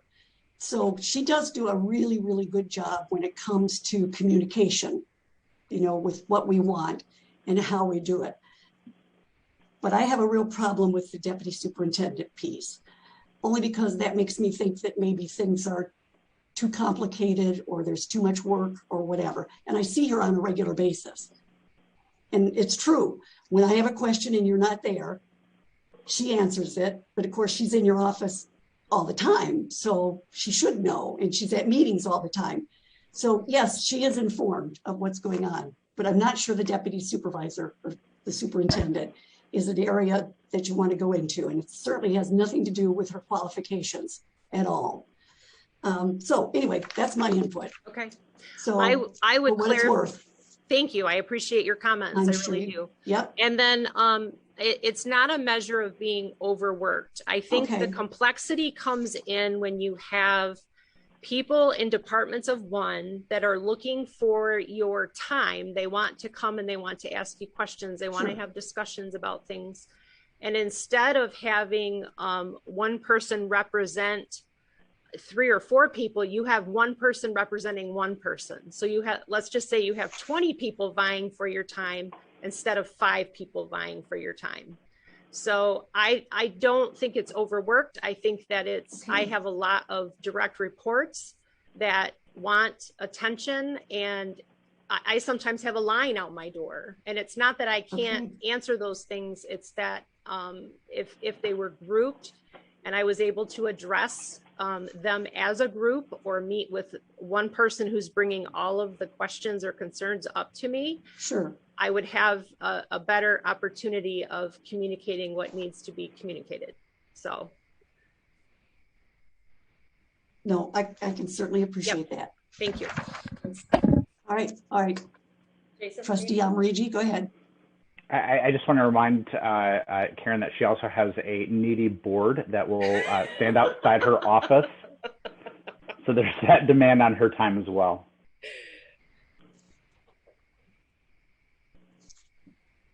Okay, we have items for action. We ready to move on? So we have the funding. Jason, I think you're the one who's, no, I'm sorry, Superintendent Hildebrand. Funding for the survey. Nope, it's Trustee Almarigi and myself. I put the memo together. I would welcome him to please take the steering wheel and explain to the board what has been happening with the project and what he's looking for. I was simply trying to provide the mechanism for accomplishing what it is he needs to do very quickly. Thank you. And this is not a me thing. This is an us thing. So back in March, we authorized the Planning Commission to establish a broadband task force to do some research and some learning related to what our broadband internet needs are throughout the township. Where do we have the highest needs? Where do we have lesser needs? And what are available options? And so we formed the task force. I think there were 16 members of our community. We have been working many hours. We have a really good set of committee members who are supporting that initiative. We've broken off into 3 work groups. One is a government relations work group, which has been phenomenal in reaching out to county, state, regional representatives to learn more about what our opportunities are, as well as to let these decision makers know where we are. And that has been paying dividends in terms of people reaching out to us in terms of wanting to learn more about what we're doing. We also have had a infrastructure group, which has been led by Richard Lang and a group of other IT professionals. And that's been phenomenal in terms of really gaining insight in terms of our infrastructure, what we currently have in terms of poles and wires and the like, and then what are available options. And then third, we've had a community outreach group. And this is where this proposal comes from. That outreach group prioritized doing a community survey to learn directly from our citizens what their needs are, what their experiences are. And as we dug into that and in collaboration with our government relations work group, we became cognizant of the fact that we need to do a very good job of a community survey. Very good job in terms of high response rates, but ensuring the credibility of the data that we receive. And the reason that we want that credibility is that when we go to apply for competitive funding, whether it's for $100,000 local grants or $30 million federal grant funds, one of the pieces that we need to demonstrate is that we've done due diligence in understanding what our needs are. Not only the infrastructure needs, but the experiences of our community and identifying those spots within our township that have the highest needs, whether it's availability of internet or whether it's the reliability of the internet or whether it's costs of the internet. And that's both geographic as well as socio-demographic. So, in purpose of doing a high quality community survey, we decided to request proposals from local professionals who do this work. We reached out to a wide group of members of MSU's academic community and other local agencies who do this type of work, and we received 2 proposals. We didn't know how much to ask, so we left it open, and fortunately we received 2 proposals that were in the range of $15,000 to $20,000. So what the Broadband Task Force would ask the board is to approve the authorization of $20,000 to support the contracting with a contractor to support the township in doing a high quality community survey. Question for either one of you. Where's the 20,000 coming from? Or is that for the treasurer? He's raising his hand. I knew he would. All right. Trust the treasurer, yes. We've talked about this the last couple of days a little bit. The $20,000 will come out of general fund balance, basically. But you're going to take and you're going to have to move $20,000 from the general fund to capital projects 401 fund, basically.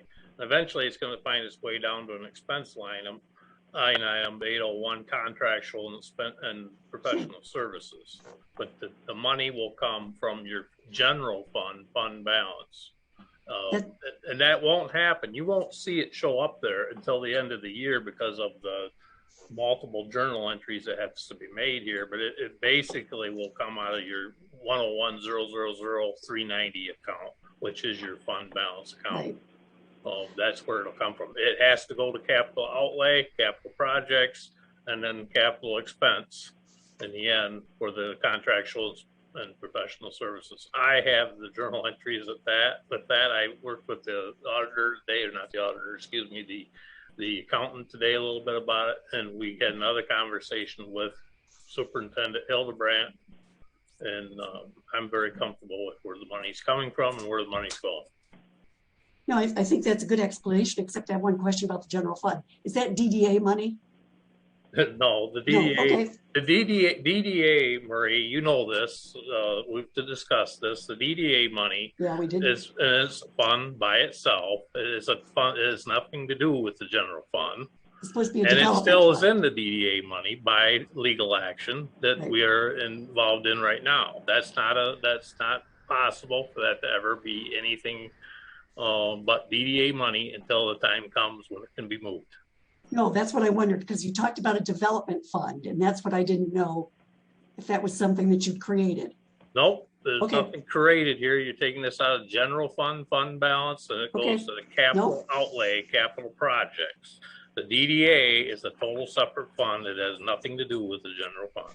That's what I wanted to know. Thank you. That's greatly appreciated. Let me see if there was anything. Oh, I know there was one other. The survey that you talked about, Jason, that was sent to the community. What part of the community did you send that to? We have not sent a survey out. So the outreach committee drafted a survey. There was some interest in having an expert set of eyes looking at that. That initiated the conversation about the consultant along with the government relations group. So the survey won't come until we have this committee that's been selected, or this professionals. So what I would anticipate is, as soon as we have authorization for this, we have a plan for reviewing the two proposals and making a set of recommendations and or negotiation points with one of the applicants. And then from that point forward, we would that applicant would work with the Broadband Task Force to establish an agenda, and for the purpose of completing the survey over a period of time, hopefully with results sometime in September. Okay, so a survey hasn't been sent yet? No, it has not. Okay, that's what I need, because I didn't get one, so that's why I wondered, what part you were sending it to. Okay, I think I'm done. I think that answered. I'm sure there are others I could find, but all right, Trustee Benzie. Jason, could you explain a little bit to the board on how this survey interrelates to the grants that we might be applying for in the future? Sure. So oftentimes a federal grant will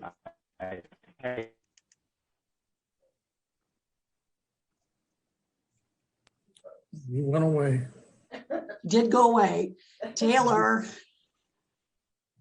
Jason mentioned he was having some unstable internet, so we might just need to give him a second and it might pop back up. Thank you. Can you hear me? I think I'm back. We can hear you now. Now we can hear you. I'm getting a notification that my connection is unstable. So, and I'm not staging this. I swear to God, I'm not staging this. So part of being competitive, sometimes federal grants will require that an applicant have data on hand related to establish the need for their proposal. And you can gather that a couple of different ways. One is through a mapping of the infrastructure, the broadband infrastructure of a community, along with what is known national known speeds within the township. What we know is that the published speeds of Connected Nations, which is a nonprofit that maps out areas throughout the state, including Bath, those do not map on to our experienced speeds. And so the second thing, so having the infrastructure data as well as our experience data, so we can gather that separate source of data and merge those two into a cohesive, compelling grant application. Thank you. Okay, just for information, if you haven't been looking at your computer, it's about 7:59. So that's going to go beyond our 2 hours. Is that all right with you? I can make a motion to approve this. Okay. Oh, well, then everything else that we have will carry over to our next meeting. Is that what you mean? Our meetings can go till 9 o'clock. 3 hours. 3 hours. I thought you had made it 2, but that's okay. That works for me. All right. I'm not done talking yet. We need more, another I know, I hour. interrupted, but I wanted to find out because I don't want you to cut you off. Happy, Jason. I'd like to make a motion that we approve the funding for the broadband survey proposal. Do I have a second? Second. Do I need to put a dollar number on that? Up to 20,000? It's already in the proposal, but if that's, yes. Yep. So And then if you could authorize somebody to sign into an agreement with one of the contractors, I would appreciate that too. It needs to be me. I'm sorry, it's me. It needs to be me. Which I was going to say it needs to be you. It needs to be me. Thank you. You want that as part of the motion? Yes, please. I'd like to make a motion to authorize Superintendent Hillebrand to sign for the financials on this with the provider. I'll second it. Joe and Al. All right, so we've got two motions. Is that what we have? Just one. All right, so you amended your first motion to add, okay. So would you want to reiterate it or do you want me to? To make sure everybody knows what they're voting on. I can. I'd like to approve the funding of the broadband internet survey proposal. Okay. And authorize Superintendent Hillebrand to sign the financials, please. Up to $20,000. All right, we have a second on that? Second. Okay. And we've already had discussion, so a vote. How? Oh, you want to do me first? Yep. Oh, okay. This also, make sure I'm understanding, it's this group that's going to be part of this task force, correct? Is that right, Jason? So I'm understanding what we're amending or what we're voting on? It'll be a contractor in service of the broadband task force. Okay, because you have your committee that was formed. So that small committee is the one that made the determination. Is that correct? We've not made a determination on who the contractor will be yet. Oh, no, I know that, but I mean that you are doing contracting. Yes. Yes, okay. Yes. Yes. Mr. Rosecrans? Yes. Ms. Butler Challenger, yes. Mr. Wisswasser? Yes. Mr. Elmarigi? Yes. Mr. Benzie? Yes. Mr. Fewens Bliss? Yes. Thank you. Okay. The second item for action is the Safe Roads to School federal program. You're on again, Trustee Elmarigi. Great. I'm gonna shut down my video for this just in case my internet is not good. Okay. So when we were talking about sidewalks over the past few months related to the DDA as well as just general needs, that sort of stuck in the crawl of my brain. And one day I had an opportunity to do a little bit of research. And so I'd heard some discussion about, we had previously looked at a grant called the Safe Routes to School Grant, which is a federal Department of Transportation grant that is given to the Michigan Department of Transportation, and it's run out of, the grant application process is run out of the Michigan Fitness Foundation. So I did a little bit of research to learn more about the grant. I asked some questions of some different folks and learned where we, I think, had some bottlenecks. I think we had positioned to apply for the grants previously, but the schools opted out. So I was concerned about that perhaps there was a burden on the schools that may have influenced that decision. So I reached out to the Michigan Fitness Foundation and I talked to the program officer for the Safe Routes to School grant, had a very productive conversation. And here's what I've learned. So the grant has several goals. The primary goal is that there is safe passage to and from schools for our students. They target kindergarten through 8th grade students for this. And the idea there is that if students are less worried or less fearful going or less unsafe or more safe going to school, they're more ready to learn when they get to school. And so this grant really promotes a safe passageway, as well as there's a fitness component related to promoting walking, biking, and additional physical activity.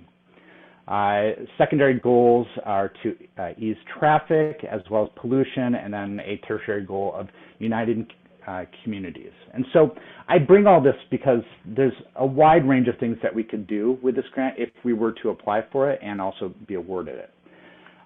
So some of the options, so you got programming options in terms of delivering literature or training on how to effectively and safely ride your bike. But I think what would be more of interest to us is the infrastructure, what they call a major grant.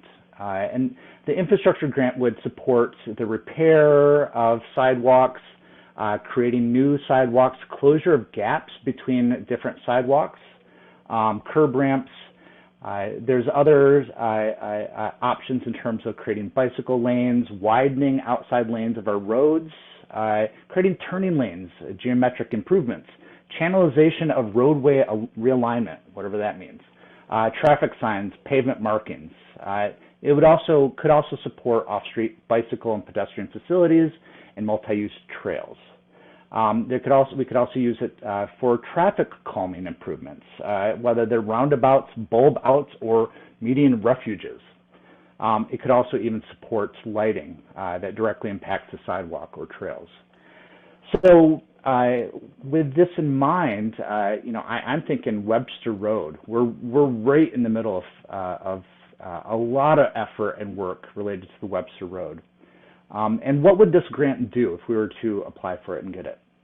It would provide up to $220,000 per school within that students within kindergarten. So this would be not one but two schools, our elementary and middle school, which would qualify. That's $440,000 to support infrastructure improvements. In addition to that, if we were to be awarded that full amount, there is a requirement that there's $10,000 per school in programming. Again, these are things like delivering a safe walking curriculum or a safe bike riding. It would be up to us to determine what that programming would be, but there are national and state curricula that we could draw upon in making that suggestion. There's no matching funds for this grant, so this would be at no cost. And it would require us to develop partners with folks and entities that we're already part of. So partner with our police and fire group, partner with our library, partner with Lions Club perhaps, and of course partnering with our schools. Now I did talk to the project officer about, are schools required? What are the requirements of schools? And what this person said is that they have funded applicants who did not have school partners for this. But what we need to think about is who would deliver the programming to meet the needs of our kids. And so that could be farmers market as a venue. It could be the public library as a venue for this.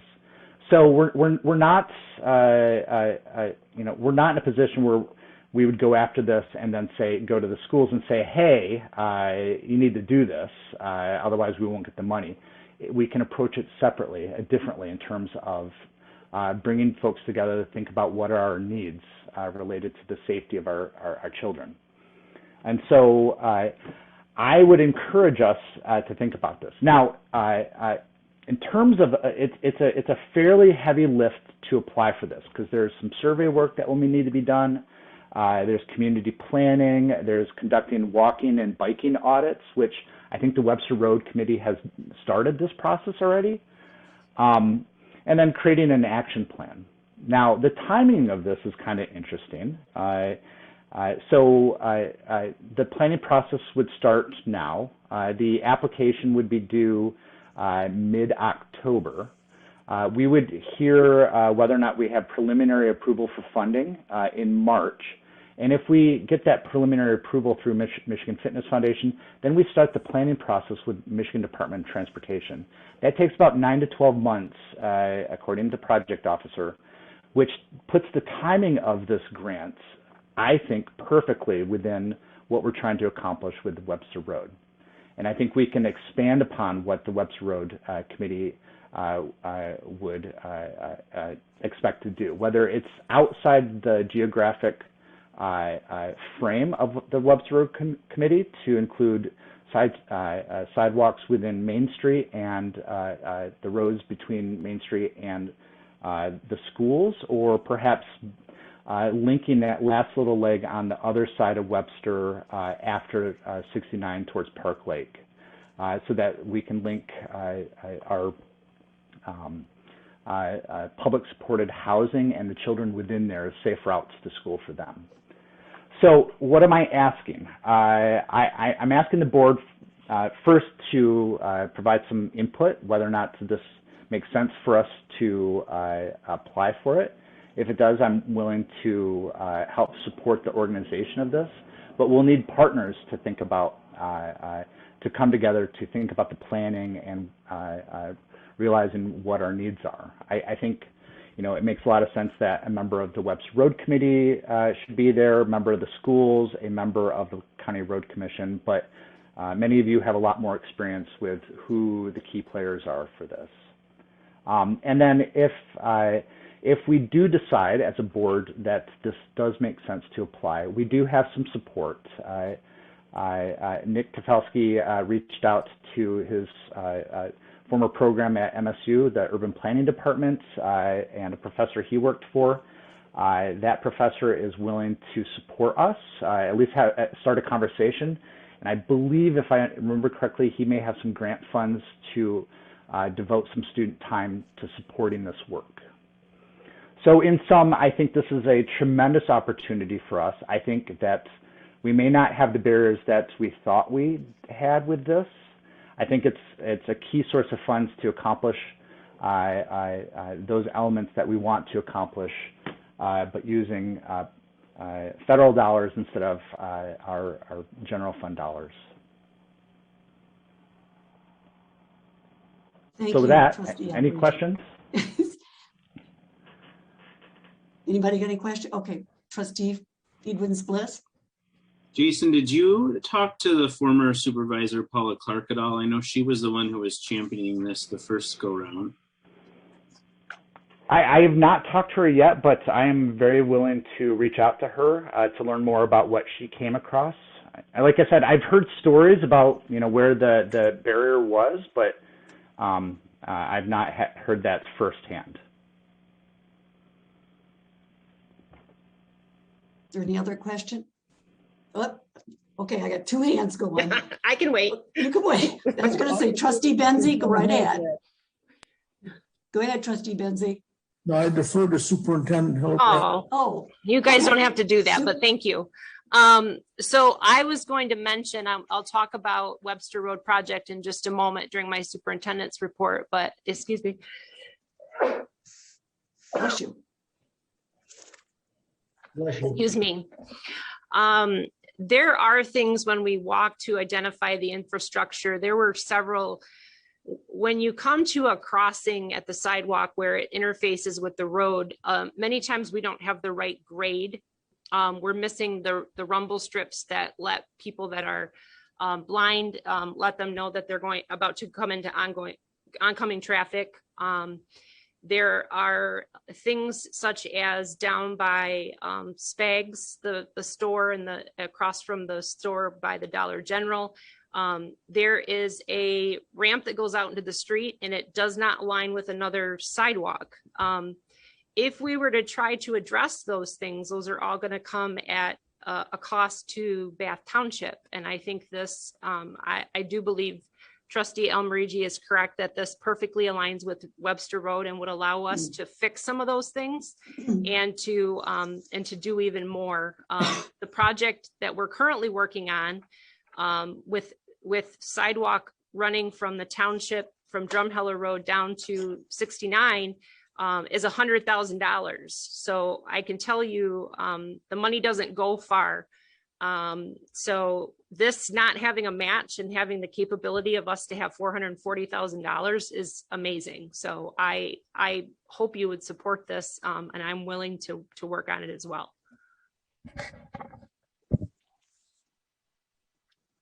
Go ahead, trustee. You.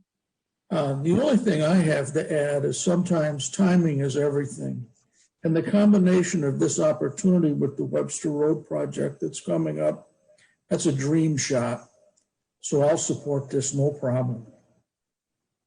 And the community should understand there's no match to this. We don't have to match this. So Okay. That's it. Because I have a couple questions, Jason. Is there anybody else? Okay. First of all, the idea of not having any attachment, so I don't have anything to read, was an issue for me because I'm new to this. Everybody else had done this whole safe routes to school issue long before I did. So I had nothing that I could read on it. Your presentation, obviously, you've done this before. You can tell it was very good. I understand some of the issues that you have with it that you're supporting. However, what I didn't understand was the safe route to school. How did it end up on Webster Road? Is that from from across, where did it come from? So I think Webster Road is critical for the very reason that the two schools are on Webster Road.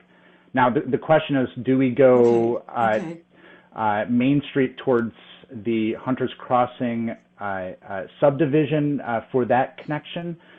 Do we think about some of Main Street downtown area plus some Webster Road? That's for this ad hoc committee to make a set of recommendations and to draft a proposal for. Okay, understand, but like Superintendent Hildebrandt said, the money only goes so far. So when you pick your projects, it's going to be very crucial where your project's going to be, and some areas are going to be left out. That's a given, and we have to understand that. The other question I had was, you had mentioned that the schools didn't support this. Could you elaborate a little bit more on that?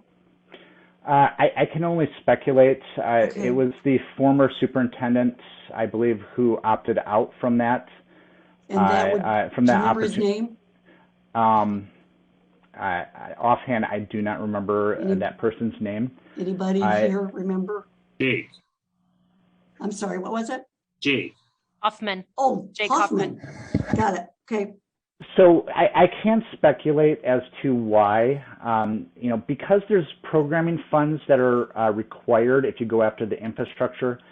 Okay. If that burden is borne by the school, not only do they have the fiduciary responsibility of reporting back to the funding agency about the expenditure of those funds, they have to take up school time, teacher prep time, instruction time related to that. Now you can get creative in doing programming during lunchtime and the like. So that's why I before I even brought this to the board, I really wanted to explore those set of requirements, and then had that been a strict requirement, I would have asked the board for permission to talk to the schools about, do they have the capacity to do this? What I'm pleased to say is that this does not have to. This burden does not have to be borne solely by the schools. That, in fact, when I mentioned engaging with our local public library and other community organizations, the project officer said that would be a strength, not a limitation of a proposal. Okay, so they don't look at the schools as being a necessary partner.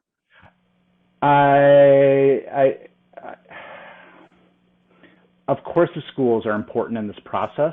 And what I would hope to work towards is that they are an equal partner on the programming piece, and also supportive of the infrastructure piece.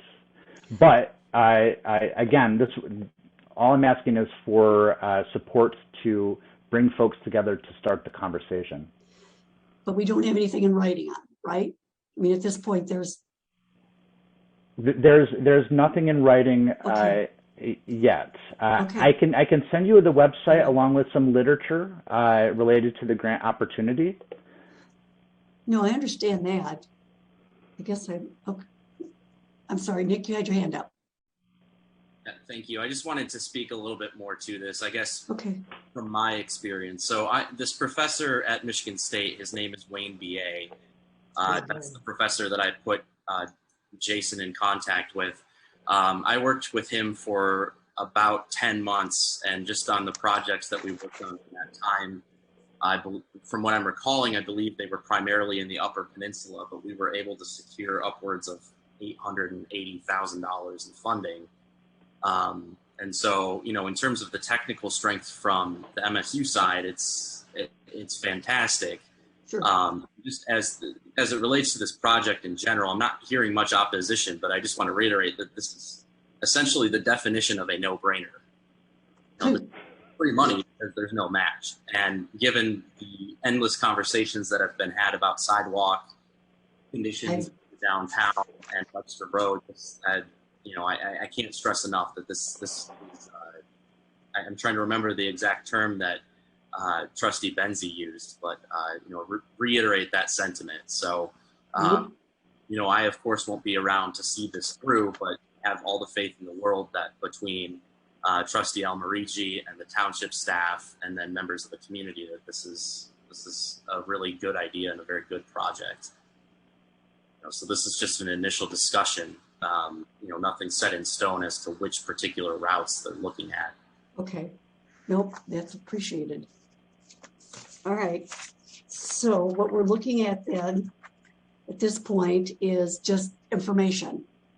Is that correct? It says, well, items for action. So who's going to make the motion? Trustee Benzie? Go ahead. What do you need for a motion from us this evening? Well, it's what you want to do. Okay, what it's saying is the safe routes to schools. Apparently you're looking at the same thing I am, that Jason gave us a report. So I will ask two things. That's what you're asking. Okay. Just a general consensus that we should look into applying for this grant. I think the sign off on representing Bath Township in the conversations that would occur during the planning process. If support is needed in terms of organization and setting up of meetings, that the authorization of the townships to provide that support. And then I would do a separate request with an actual grant application for the board to thoroughly review before that would be approved before it would be submitted. Okay. I'll make a motion that we explore the Safe Routes to School program and the opportunities that it might provide for us. Is that sufficient? Jason, is that? I'll second it. Okay. All right, we need a vote. We have a motion and a second. Mr. Rosecrans? Yes. Ms. Butler Challenger, yes. Mr. Wisswasser? Yeah. Mr. Almarigi? Yes. Mr. Benzie? Yes. Mr. Fewens Bliss? Yes. Ms. Howe? No, not enough information. Sorry, Jason, but it's only one. So it passes. Safe routes to school, then that item for action is passed. So we need now go to C as in Charles. Friends of Park Lake Summer Fun Day. Is Judy still on? Yep, okay. Judy? That's okay. Oh, it says, I'm sorry. There she is. Okay. I'm working on it. Very interesting discussions tonight. I appreciate the fact that I sat through the meeting tonight, and I'm all in favor of safe walks to school. Friends of Park Lake, as you know, has done a summer solstice party for the last 5 years. We did not do one, of course, during the pandemic. We are looking forward to and planning just a fun day at the park on August 21st. We will be using Wishwasher Park and the boat launch to do the event. It would be very helpful if we could have the full backing and support of the township. In the past, the township has provided us with things that help make the event possible: tables, chairs, canopies, cones, barricades, those kinds of things. And what we're doing tonight is coming forward and asking the township if they would be willing to partner on this event with us on August 21st. Thank you, Judy. Any discussion?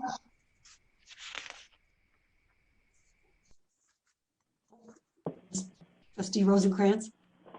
I make a motion that we partner with the Park Lake Summer Fun Day and help with we cover their insurance, don't we?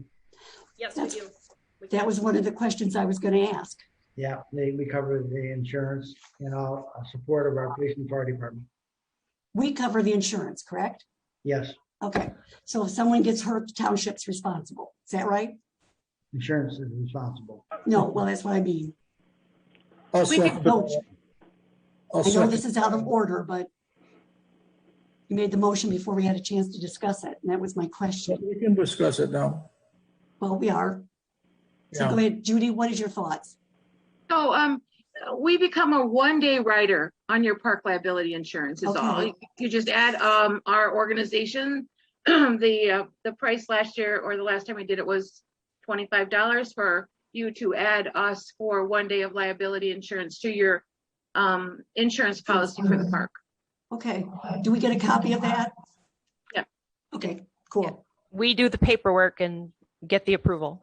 Yep. No, I I will. understand, but do I get a copy of that? If you'd like a copy, I can give you a Yes. copy. All right, thank you. That was the only question I had with it.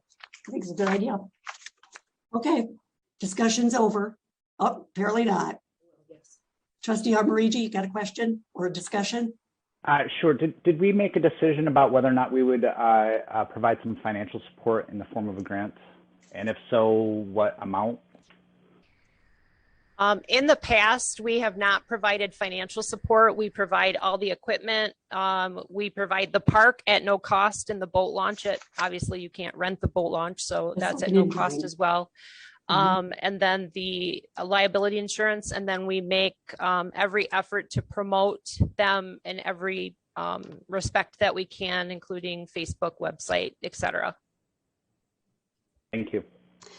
That brings up a good question, though. I'm glad you said that, Jason.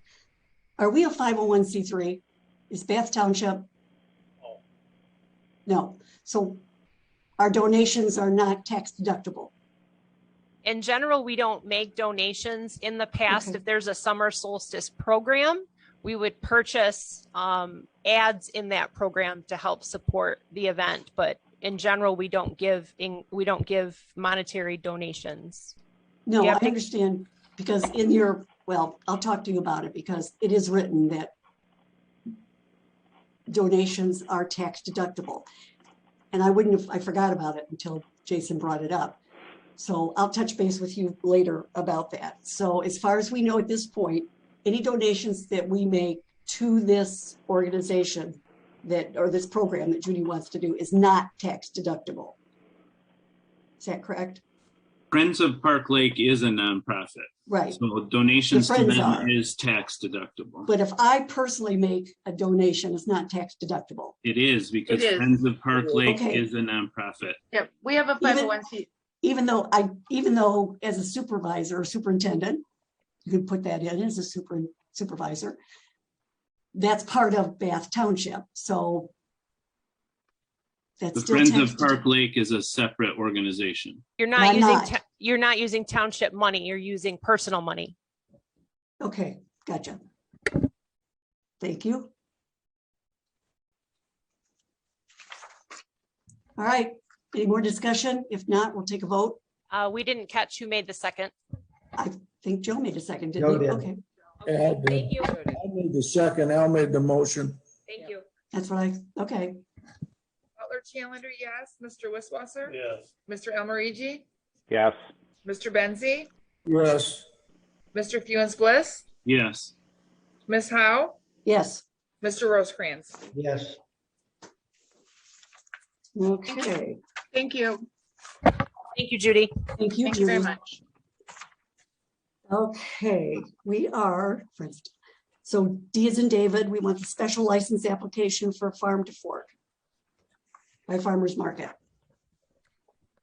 Yes, this was brought to me by a member of the Farmers Market Committee in preparation of their event, the Farm to Fork Fall Feast, which is being held on October 8th, I believe. In the past, we have assisted with them obtaining a beer and wine license. Their event is held at the Peacock Tree Farm. Please. Thank you. I was trying to Yes. think of what it was called. It's a good place. We've done this for several years, and Chief Lyle Lindemulder has signed off on this as well. But this would require a resolution, which is contained in the back, and Clerk Butler Challenger could fill that out for us. And then the farmers market would pay the $50 for the application, but it's part of their event planning, and they need it sooner than later because unfortunately things are kind of backlogged at the state right now. So I normally would have given you this to consider and then action at the next meeting, but unfortunately I don't feel that we have time. Just because of some of the things that are still backlogged from the pandemic. So if you have any questions, I'd be happy to answer them.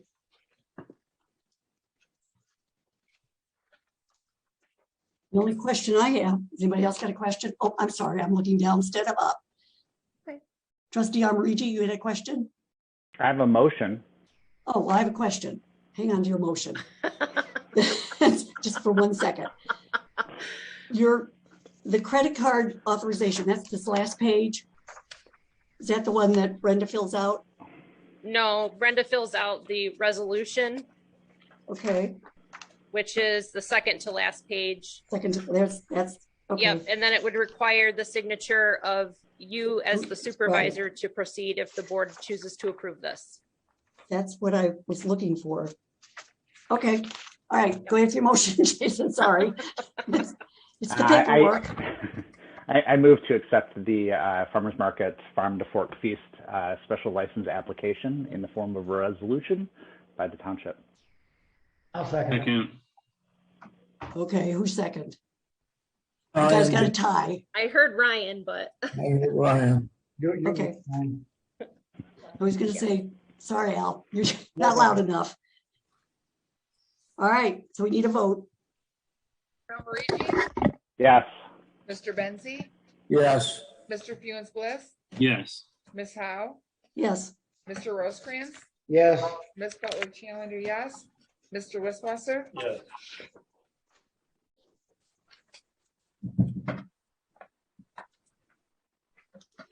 All right, we'll move on. So that one passes. Good job. Number 16, Superintendent report. Thank you. And thank you for the discussion tonight. This has been one of the most informative meetings. I appreciate your discussion on the topics. It's very helpful to staff in moving things forward and to other groups such as Judy Gardy and Friends of Park Lake trying to accomplish things for our community. So on behalf of everyone, I really appreciate it. We say goodbye tomorrow to our planner, Nick Tefelsky, who's moving on to the city of Howell for an exciting opportunity there. He is going to be missed, and he is appreciated for the how quickly he was able to adapt to Bath Township and for his partnerships with the Planning Commission and the Zoning Board of Appeals. He had quite a bit working against him in the past year with COVID. And just not us being under normal circumstances. So we will, in fact, miss you.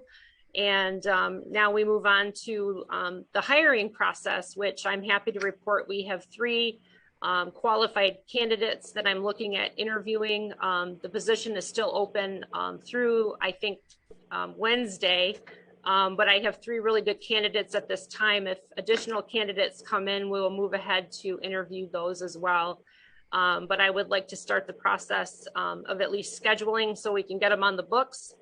So I'm happy to report that there are at least 3 at this time that look very interesting to me and I would like to meet with. Come August 2nd, you will return to in-person meetings, barring any changes coming down from the county, but I believe it's their intention to end the local state of emergency so that meetings can return to in-person. And if anyone should have any questions or concerns about returning to those meetings in the boardroom, please feel free to see me. If you're interested in having a partition, please let me know, but we will move forward in setting up that room and returning to in-person meetings and still trying to keep everyone safe as the numbers now are continuing to rise because of the Delta variant. So it's quite frustrating, but I'm just moving towards keeping you all safe and still conducting business. So on August 2nd as well, we are scheduled to have our audit presentation from our auditor at Siegfried Crandall. This is kind of late in the season, but it is not held anything up. Everything has been submitted to the state already, and by the end of June, excuse me, and the presentation will be to you all, and then you will accept the audit. It is not you approving it, it is just you accepting it. So it's the final step in the audit process, and that will happen at our next meeting. As you are all aware, at the board level, I applied for $1.3 million from the state of Michigan as part of our American Rescue funding. We will anxiously await either notification or a deposit into the township's account when that comes through. It's my understanding that we get half the money up front, and they were to disperse that money within the first 30 days that they had it. So I believe that will be occurring at any time. So we'll be watching for it. The Senior Center will be also opening. August 2nd is a popular day. The Senior Center is going to be opening on August 2nd. We are very excited to be able to again provide services to our seniors. We've lost a great many of them to COVID and other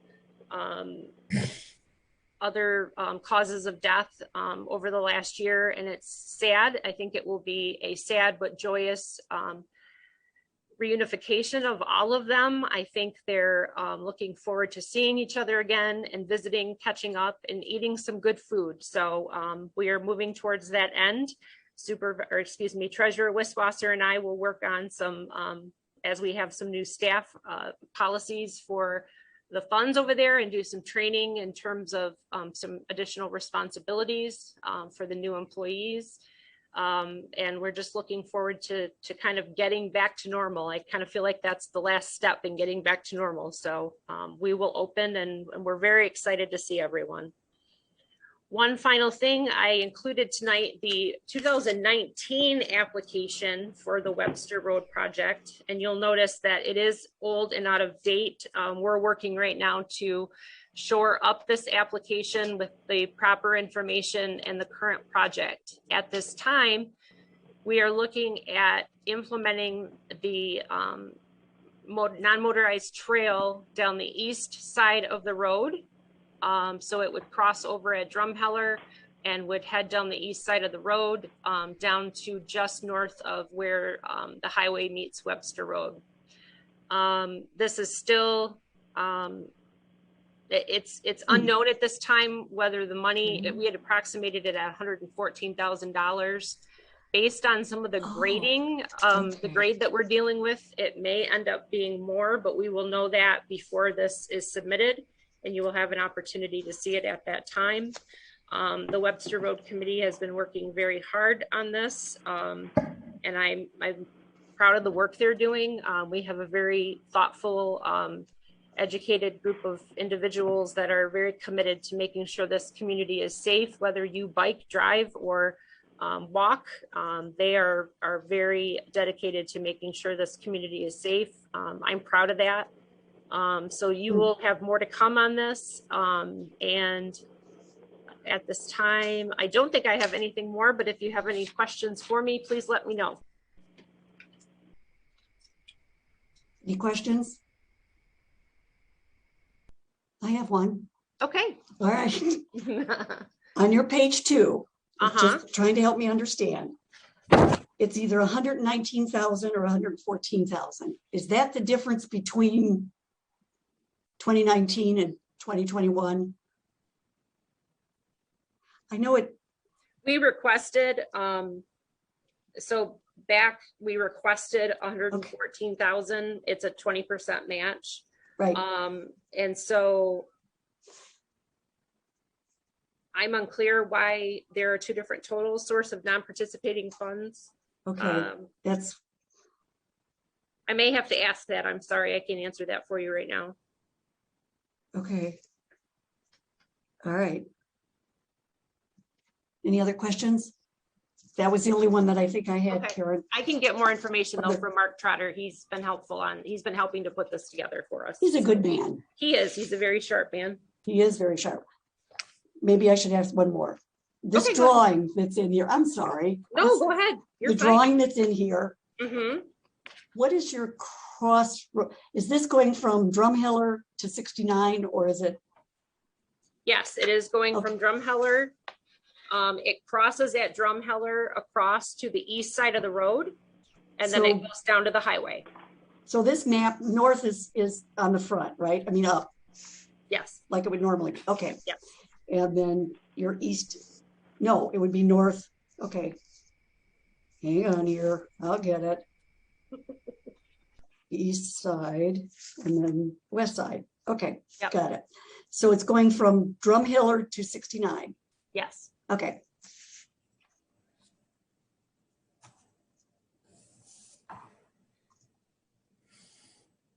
Okay. Any other questions? I'm not sure, frankly, you're going to get some additional information about the 2 numbers. Yes, I will. Okay. As soon as I get that, I'll share that with you from Mark. No, I appreciate that. Are we looking to pass this tonight?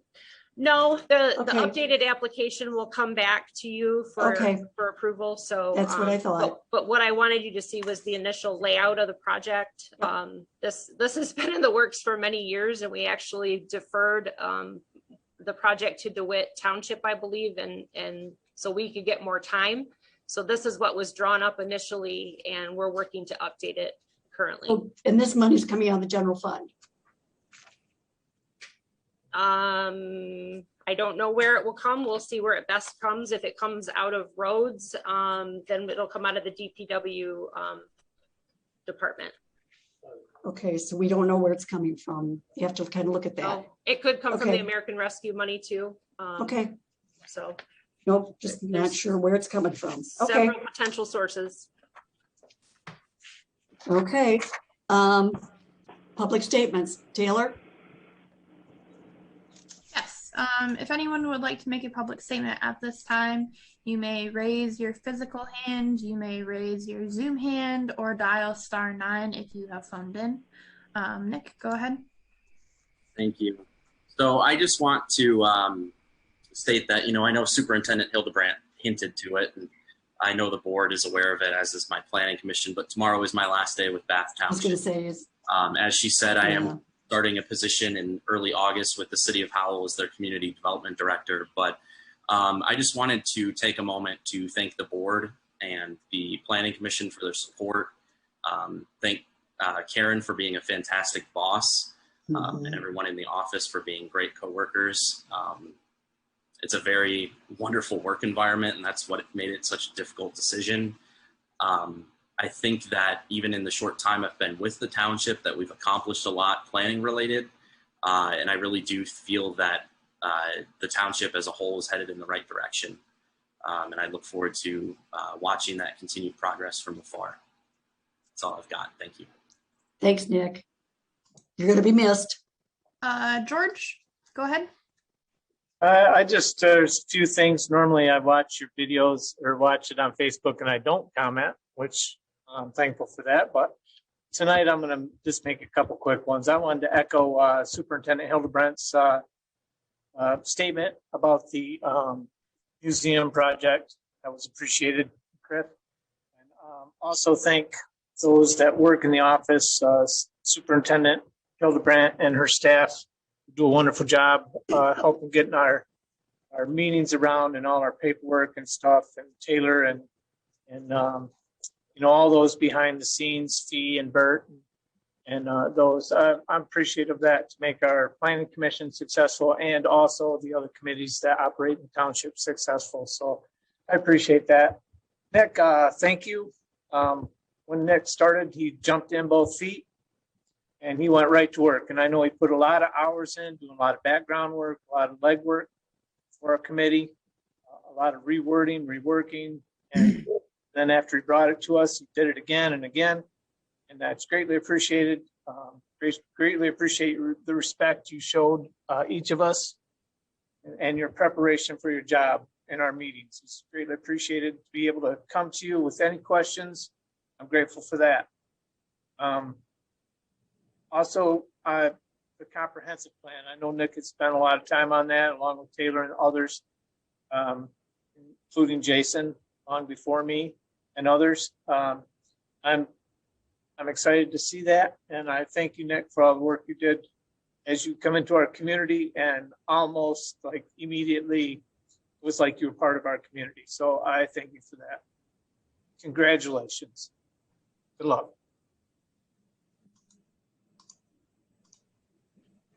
Okay. Judy, did you have? Yep. Go ahead. Thank you. Good luck, Nick, and thanks for your good work. But I want to just add to the discussion a little bit that Karen had about consolidation.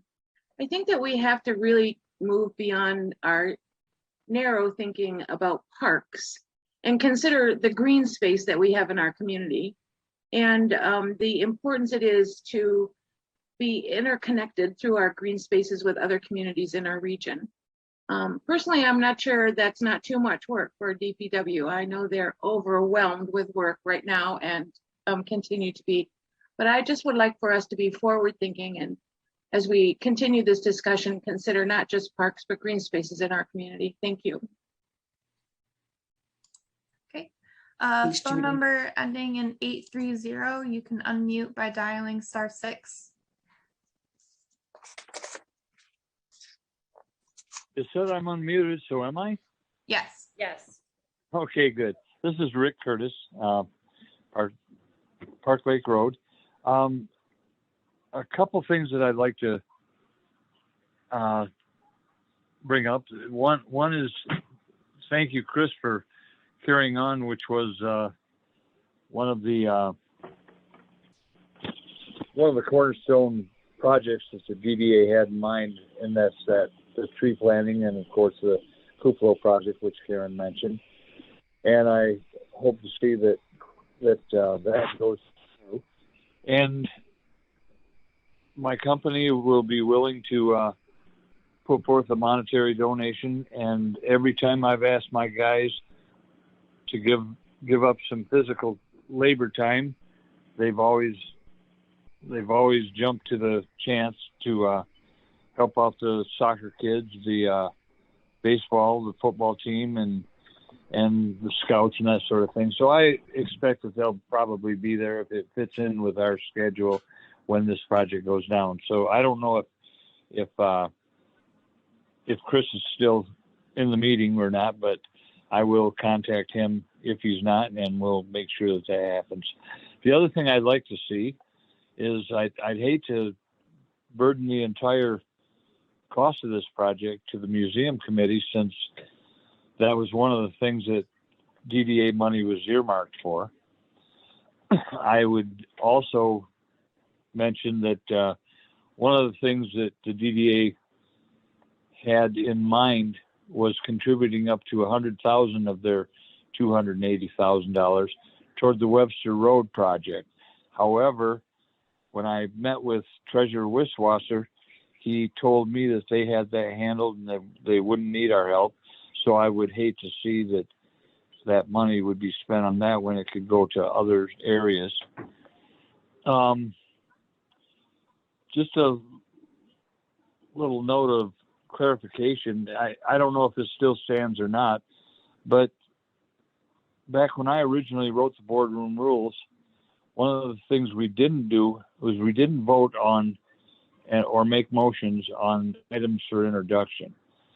Now, it's not a law, it's not a Robert's rule. That was our rule as a board. If that's still in there, then I would expect that you would follow that sort of thing. The reason that we had that in there was a good reason, because people would tune into a meeting expecting to hear what the item was about, formulate their opinions, and let them be known, yay or nay, before the next meeting. It became quite a pain in the tail to have people upset that we were just introducing something and voting on it that night, and boom, they had no say in it. Didn't even know that it was going to be voted on. So Rick, your 3 minutes are up, so wind it up. That was one of the reasons that we put that in place. So anyway, I thank everyone for everything you're doing, and talk to you in the future. Thank you. Is there anybody else, Taylor? Would anyone else like to make a public statement at this time? Okay, seeing none, it looks like we're on item 18, which is board member comments.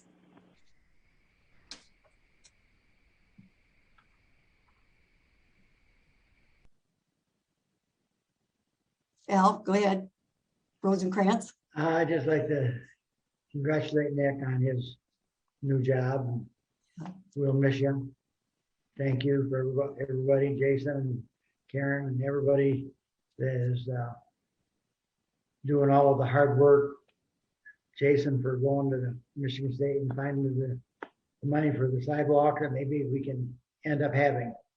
I can remember back when June Burnett, nobody wanted her to go and get the state money for the senior center, but it's been a blessing to the senior center.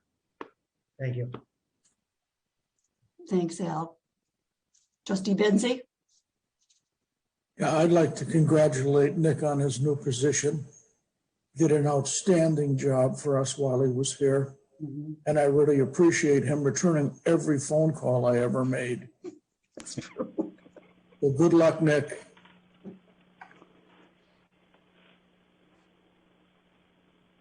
All right, Trustee Feedwins Bliss. The same. Thanks to Nick for his service. Good luck in his next gig. Excited that we will also hopefully get someone great in to take his place. And just a note of clarity, it was earlier said that that Ray Kotke was brought up for Parks and Rec. That was never brought up for us for a vote. That has not been on the agenda before. Really? Yeah. I'll have to look at the packet. Thank you. Mm-hmm. See what I have. All right, Trustee Almarigi.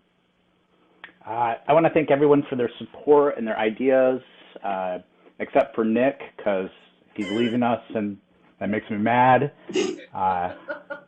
In all seriousness, I wish him the best of luck. He has been phenomenal to work with. I am truly sad that he is leaving, not only for his professionalism, but for his humor and his ability to crack jokes and get the work done. So best of luck to him, but I'm still mad. It is true. Treasurer Wiswasser. I believe I'll see Nick tomorrow. Yeah. Other than that, I have no comments. Thank you. Oh, good man. All right. Our wonderful clerk. I just want to thank Nick. It's been a real pleasure working with you.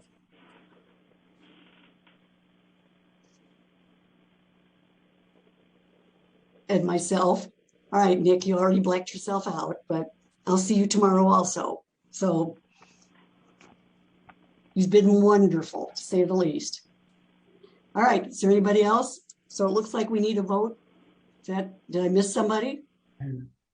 Okay, I'll I make think a I got motion. everybody. So I need for an adjournment. Did we get a motion and a support? That's what we need, some motion. I'll make a motion to adjourn. Okay. Okay, thank you. And the Mr. second, Al. Al, Al. okay. Yes. Mr. All right. Benzie, Yes. Mr. Thewens Bliss, Yes. Miss Howe, Yes. Mr. Rosecrans, Yes. Miss Butler Challenger, yes. Mr. Wisswasser, Yes. Mr. Elmarigi, No. You can stay if you want. You can stay right there, Jason. Exactly. I'll see you in a couple weeks. Mosquitoes and all. All right, sounds like that was not unanimous. So we are at adjournment. It is now, what I got, 8:55. You guys are good.